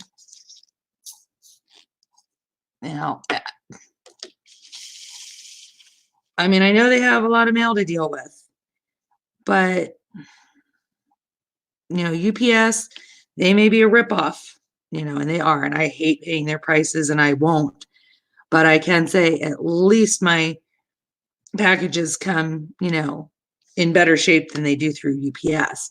Now, my UPS diamond paintings, USPS diamond paintings come beautiful. That I've not had a problem with. When I get my Diamond Art Club paintings, the boxes are brought to me in pristine condition. And now it seems like Diamond Art Club has their shipping definitely under control since their move, because when they were here in Vegas, I could order a painting on Saturday and I'd have it on Monday. When they moved to New Jersey,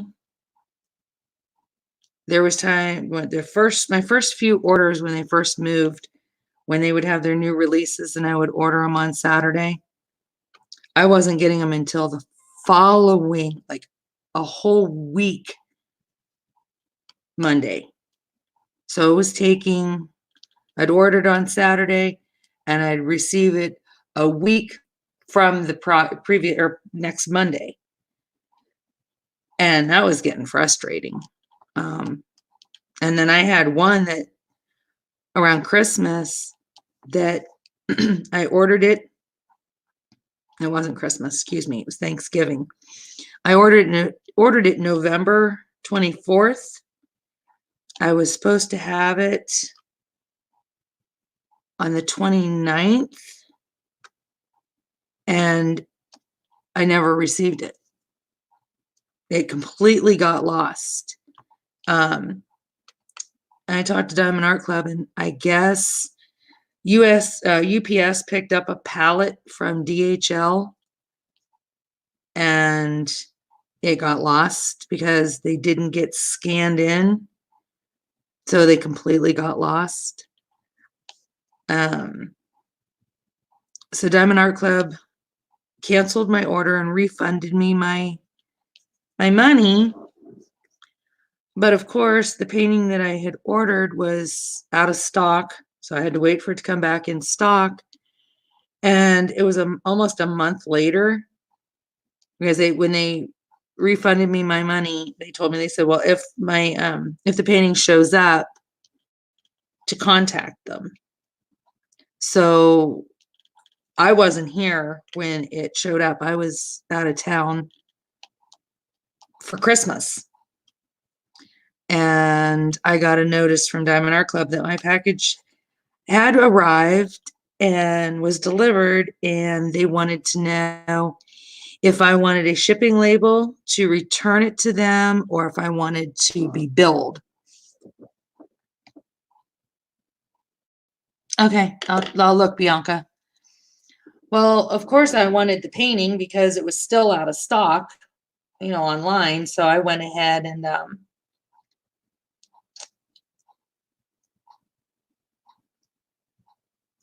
had them send me the an invoice so I could go ahead and pay for it because I wanted that painting. And it was is it Serafina that has the 3 like gypsies on it?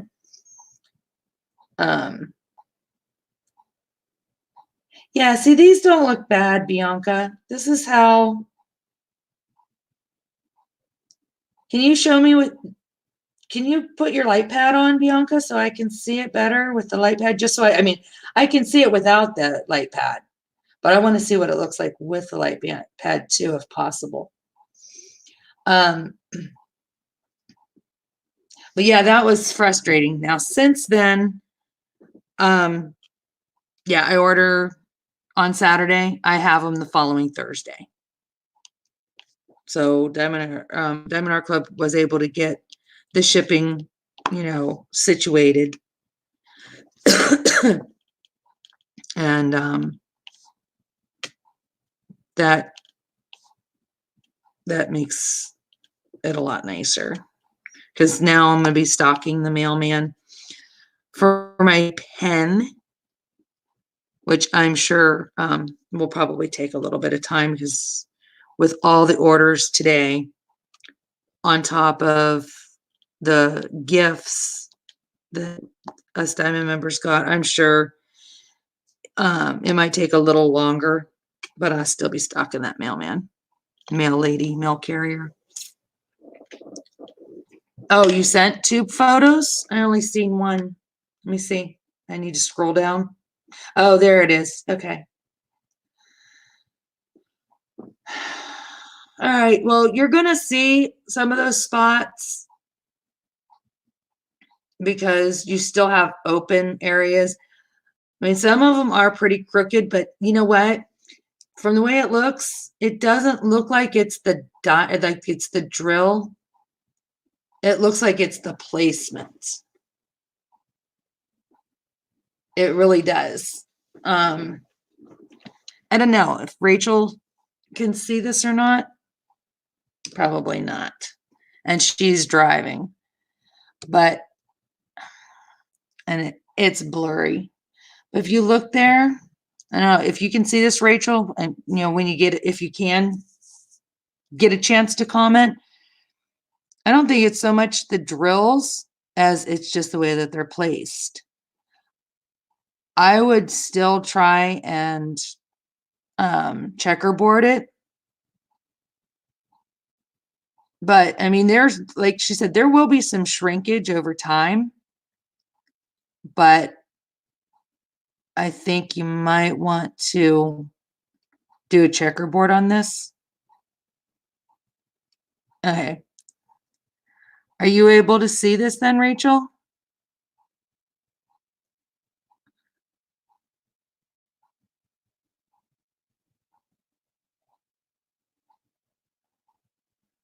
I think I'm getting a glare.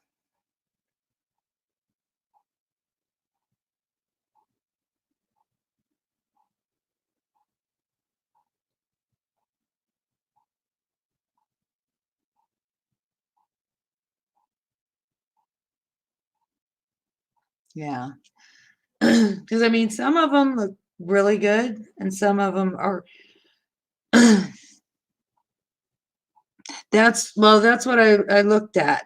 Even still, I mean, yeah, there's some drills that are, a little wonky. Yeah, I agree with Rachel. Try doing the checkerboard with either a single or a multi-placer. And since I don't know how many squares that you've done, Bianca, but you might want to go ahead and try doing the single placer checkerboarding. And then if not, then yeah, I mean, I do see some drills that are a little wonky, so you might want to go ahead. If it doesn't work checkerboarding, contact Diamond Art Club. Like I said, their drills aren't perfect. Their square drills aren't perfect, but they're definitely better than a lot of companies that I've seen, but you're going to have a drill issue, I think, with squares no matter what. I mean, Rachel, who do you think has the best square drills? Because I don't have a lot to compare it to. I haven't done any diamond paintings from anybody other than Diamond Art Club, and some China companies, AliExpress. I'm waiting for my TSA. That'll be my next true test to squares. And I just not quite sure. I have to see you in Mrs. Coffee's 2.0 before I can make a decision. I think for me, it's more of the canvas saturation that I have a concern with the 2.0.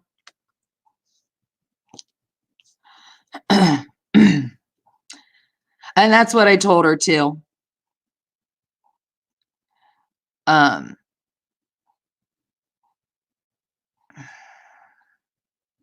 Try finding a spot, Bianca, where you have like a complete group of symbols, of the same symbols, and try doing one like I showed you earlier. Let me see if I can find something here. Yeah, here we go. Where you got one here, one here, one here. So it's almost like a star type thing. So you're doing almost like a diamond, okay? Where you're coming, you got one on the top, one to the left. It kind of like a clock, okay? So think 12 o'clock, 9 o'clock, 6 o'clock, and 3 o'clock, okay? And then you still have one in the center. I think I'm explaining this right. And then go ahead and push that one into the middle. You see where I did that? See if that helps. I mean, you're not going to be able to do that in all the spots, but if you have a heavy color blocking section, you can do that. Welcome back, Sabrina.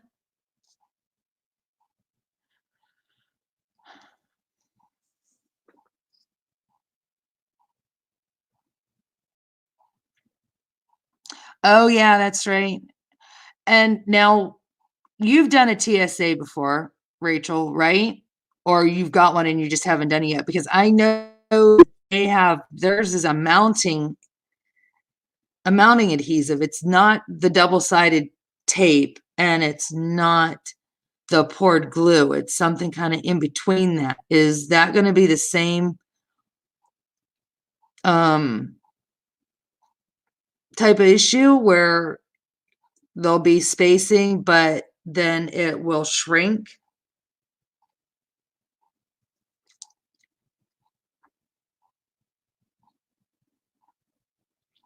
Because that would be all new to me, which I look forward to that because I've heard so many good things.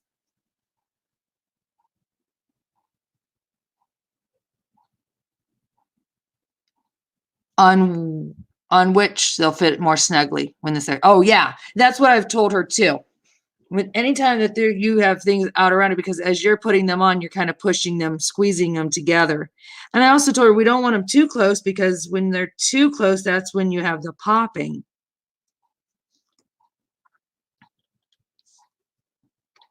But I've told her too, I don't worry about too much gapping because once I have this thing, once it's completed and I hang it up, I'm not going to see it. And anybody who wants to walk around looking, investigating and inspecting my diamond painting to make sure that everything's, they've got issues. And someone walks to my house and says, oh, there's a space there. I'm throwing them out because you had to be looking for it.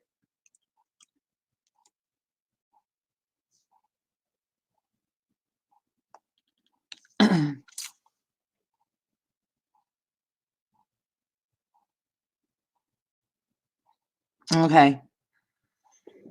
So you haven't done a TSA square yet.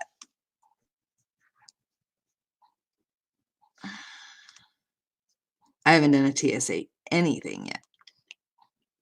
So I have, you know, it's like, I think that they're going to be an apples and oranges comparison too, that because of the type of adhesive they use is different than Diamond Art Club and different than China, it's going to have its own result as well.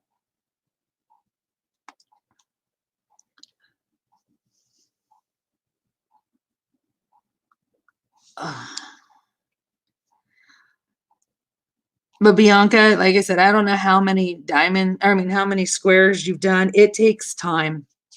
You're not going to get, you know, you're going to have to find your own way that works. Some people swear by checkerboard and some swear by single placing, and then others multi-placing. Then you have, like I mentioned, that some people say to do your lighter colored drills, multi-placing them, and then the darker ones single, and then others say to do it the opposite. I think Mindy from Mindy's Diamond Moments, I think she did a tutorial talking about what works for her. And I think she said that she multi-placed her lighter colored drills and single placed her darker colored drills for squares, and that worked better for her.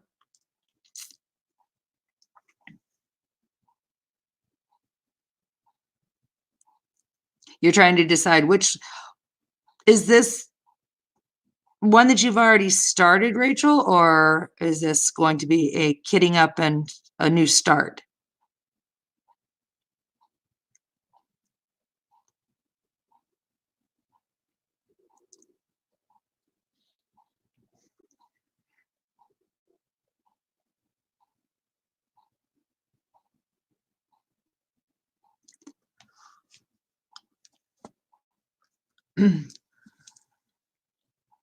I don't know where you were when you were, or where I was when you didn't hear me anymore, Bianca. So I can't help you out on where I was at.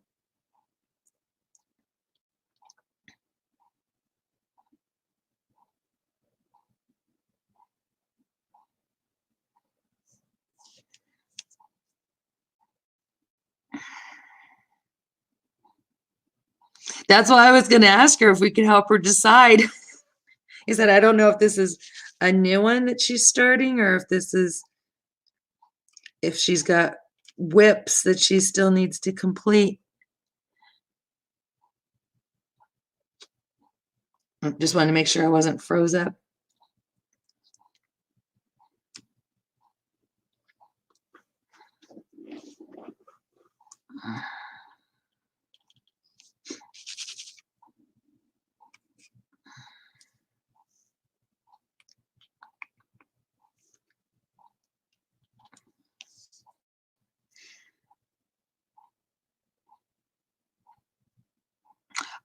Rachel, I know how much you want to work on Pocahontas.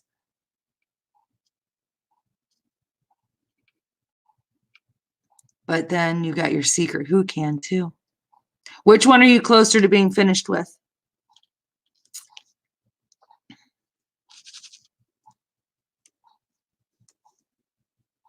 think that's the direction I would go. Whichever one is closest to completion.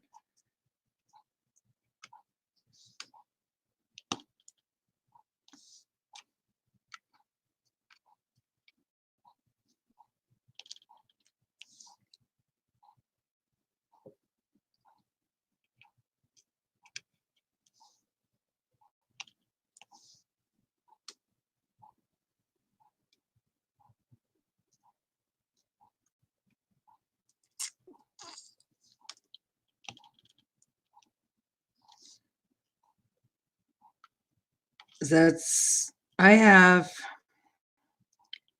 once this one is done, then I will be down to trying to think of how many I have in my stash that I started last year.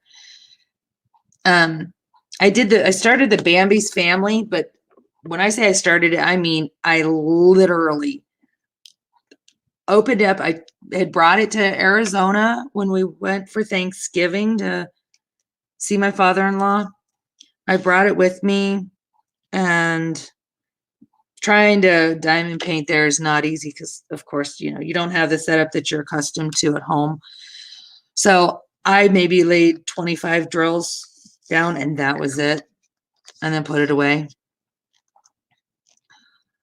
And then came back home and worked on what I already had. And then at Christmas, I forget what I brought at Christmas, but again, I didn't end up doing anything. So, I know I have that little bit of Bambi that I started, so I have that one that needs to be done. Then I have Rhiannon, or Rhiannon, whatever it is that needs to be done. I have to finish the Chuck Pin's lighthouse. That's like, I think it was the cottage in the lighthouse. That's like 3/4 of the way done. Finish this one. Finish Bluebird's song, which is my Chuck along, and finish my Jesus blessing. Those are all of them that I need to finish. And I should not have even started the Chuck along one because I'm trying to slash the stash, and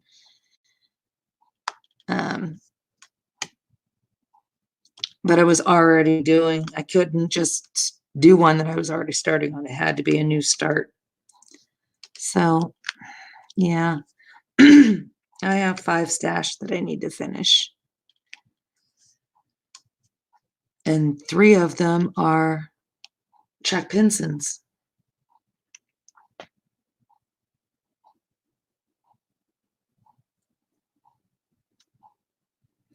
Well, then just wait to hear back from Diamond Art Club and see what they say. Did you take any pictures and send it to them, Bianca? That's what I would do. I would send them some pictures so they can see what you're talking about.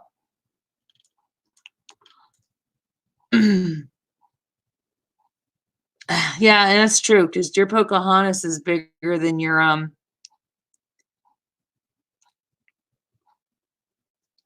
secret who can, isn't it?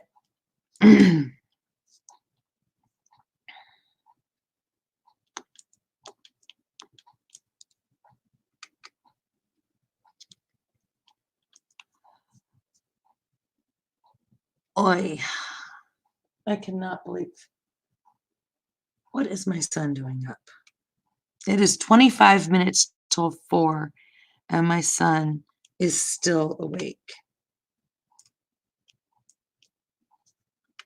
I mean, he's usually coming down here at like 10:30, flopping around on the floor, talking about how tired he is and stretching and moaning and groaning in his stretches. And here it is 25 till 4, and he's still awake.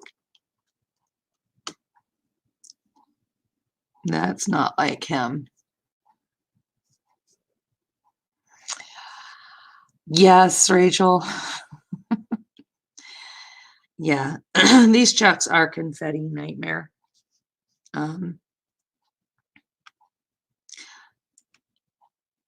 Usually, for the most part, like this one here, it's confetti. And I could use, but I mean, there are spots where I could use my multi-placer, but not, it's not enough to really make it worth switching back and forth. And my acrylic pen, this one here, wait a minute. Yeah. This is a really thick pen and it's heavy.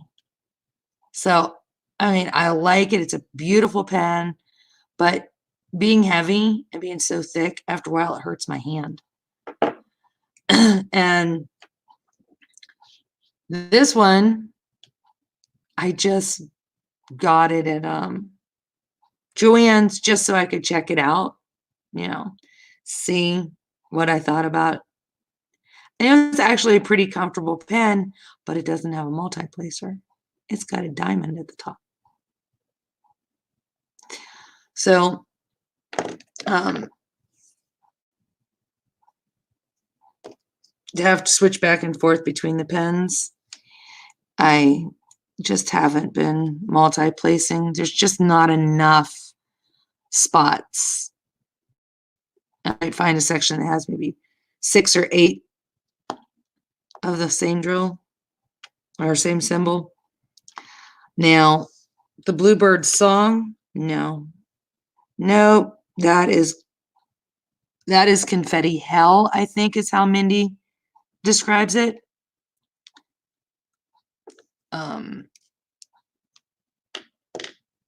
That's probably the most confetti heavy that I've seen on a Chuck Pinson is the Bluebird song.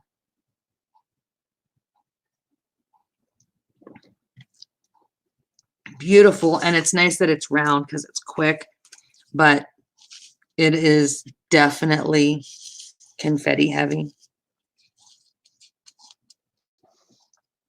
I'm trying to think of one that I could compare it to.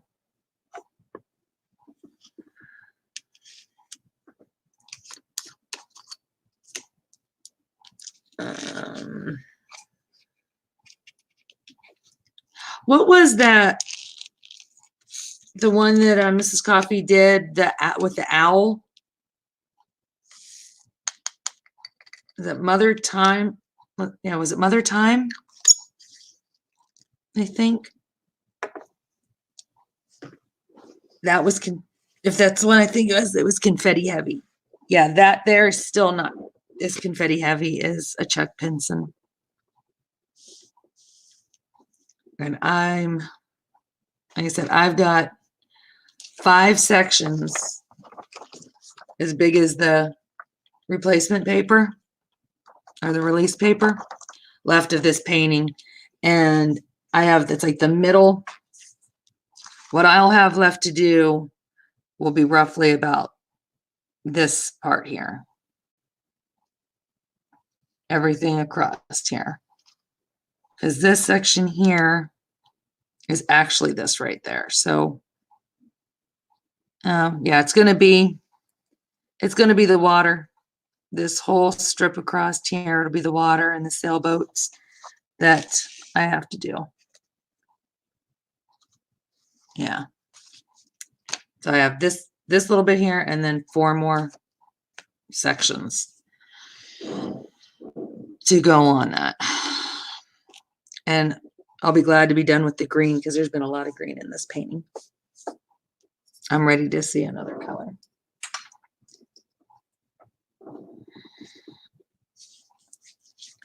And do me a favor, Rachel, if you talk to Mrs. Coffee later on, could you just send her, I sent her a message earlier, just telling her I was thinking about her and her family and praying and to take it easy and do what she's supposed to do. And that's it. So I don't know if she's checking her messages or anything right now, but I know that she has select people that she does talk to daily.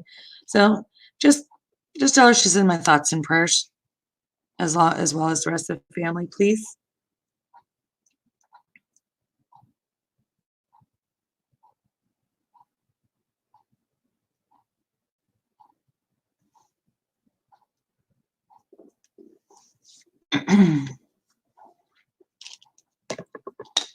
Oh, keep bumping this camera. I'll be so glad to get my new camera that being hanging above me like this.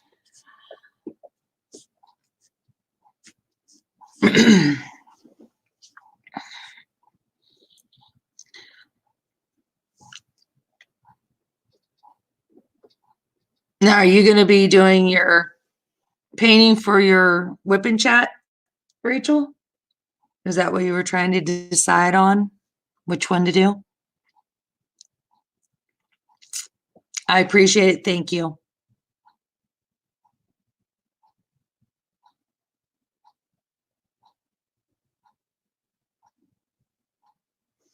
I really appreciate that. Excuse me. Yeah, my message, I told her, I said, make sure to let Mr. Coffee take care of her. And that when she starts feeling better, to continue to lay down and rest and do whatever she needs to do, not to jump up and try and go gangbusters, because we know Mrs. Coffee.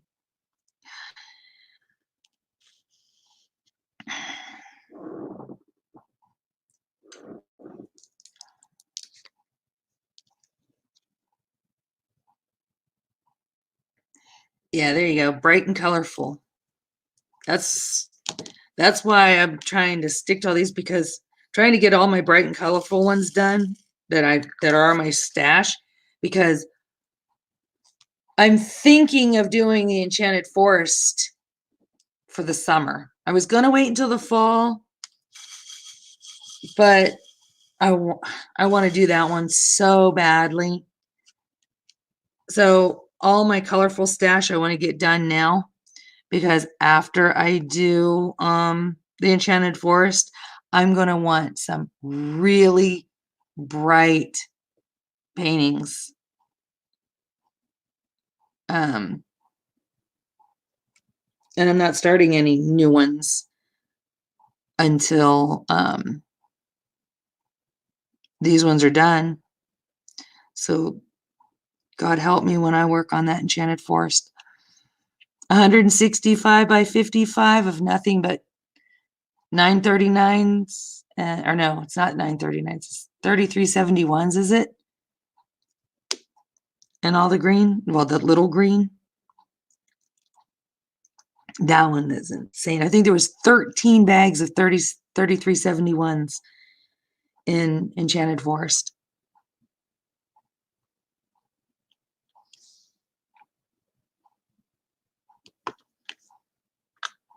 I mean, when I did my Brooklyn Bridge, I had 55,600 and some 939s.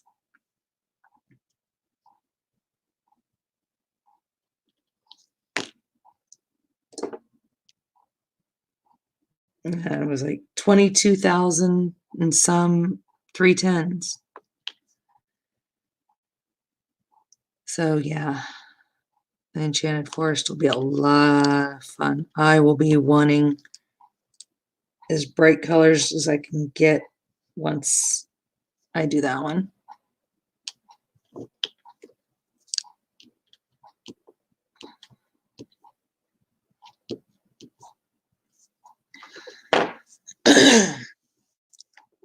Oh, but well, I should go ahead and get off here. It's 10 till 4 my time. And though I probably won't be able to fall asleep, a 4-hour WIP-n-Chat is pretty much unheard of, isn't it?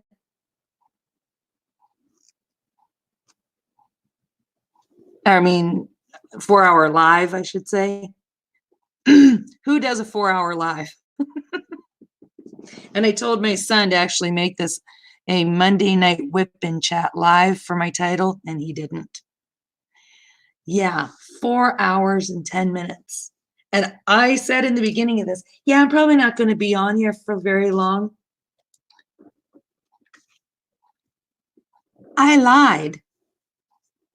I ended up on here a long time, which I'm not complaining because I would have been diamond painting whether I was live or not. At least I had somebody to talk to and ramble on and on and on. I am going to have a sleep.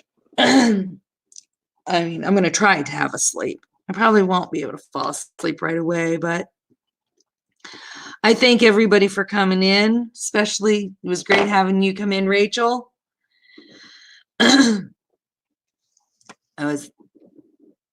You helped me out being able to tell Bianca what I wanted about the diamond paintings and or her drills. And it was really cool having you come in. Thank you so much. And Bianca, and is Sabrina still here? Yep. I think Sabrina's still here. So thanks for stopping in. And I'm assuming when I wake up, Rachel will have videos up. What are we going to get today, Rachel? Are we getting the WIP-n-Chat or are we getting an unboxing?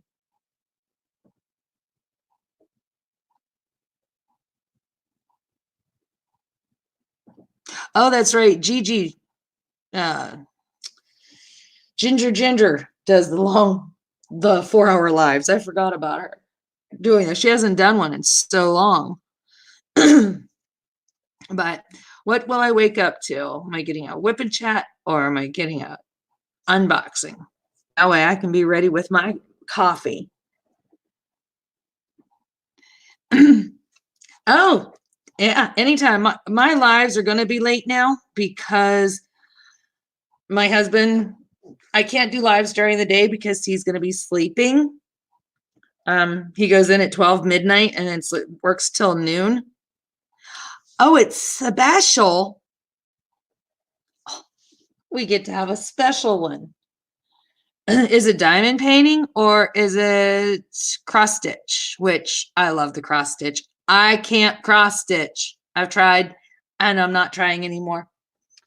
My cross stitch stuff, I put it upstairs in the closet. It's in timeout. Well, actually, here's one of them. It's a stamped cross stitch, but this is one of them that I was trying to do. Yeah, I cannot do cross stitch. No matter how much I try, I can't do it. So it's in timeout.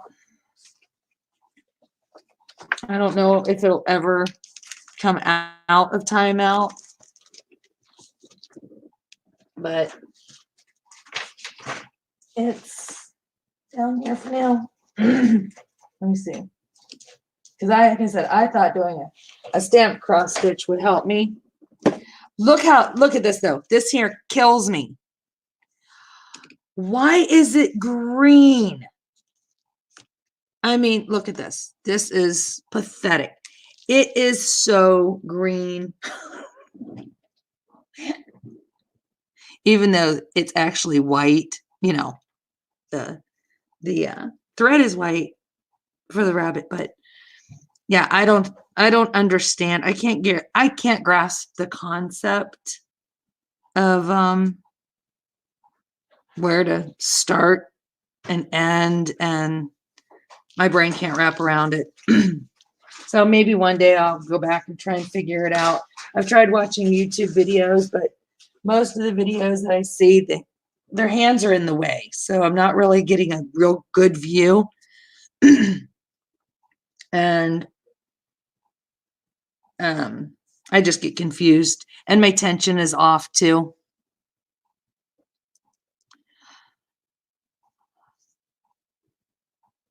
Yeah, well, the green to help me see the holes, but boy, I can really see them there.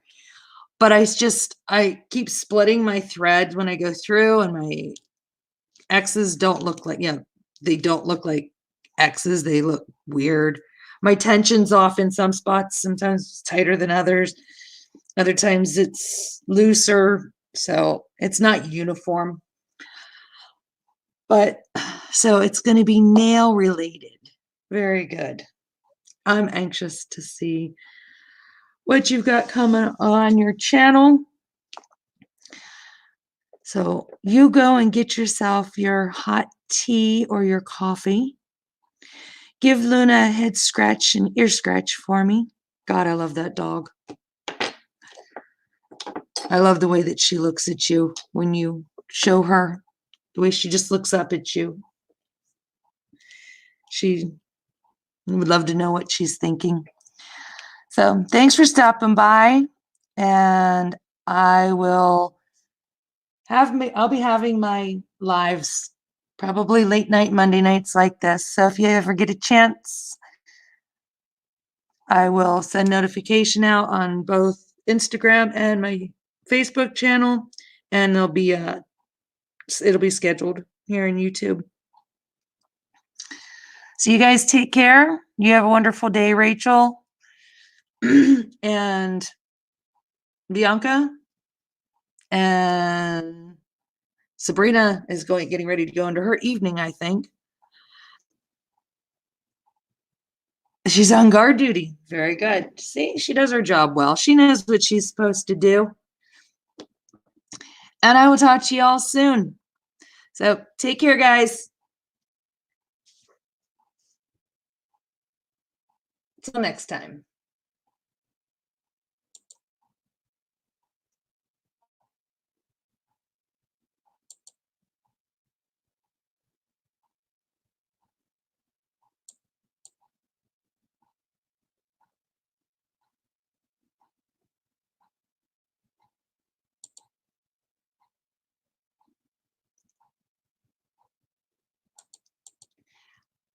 It doesn't want to end the broadcast. It won't end.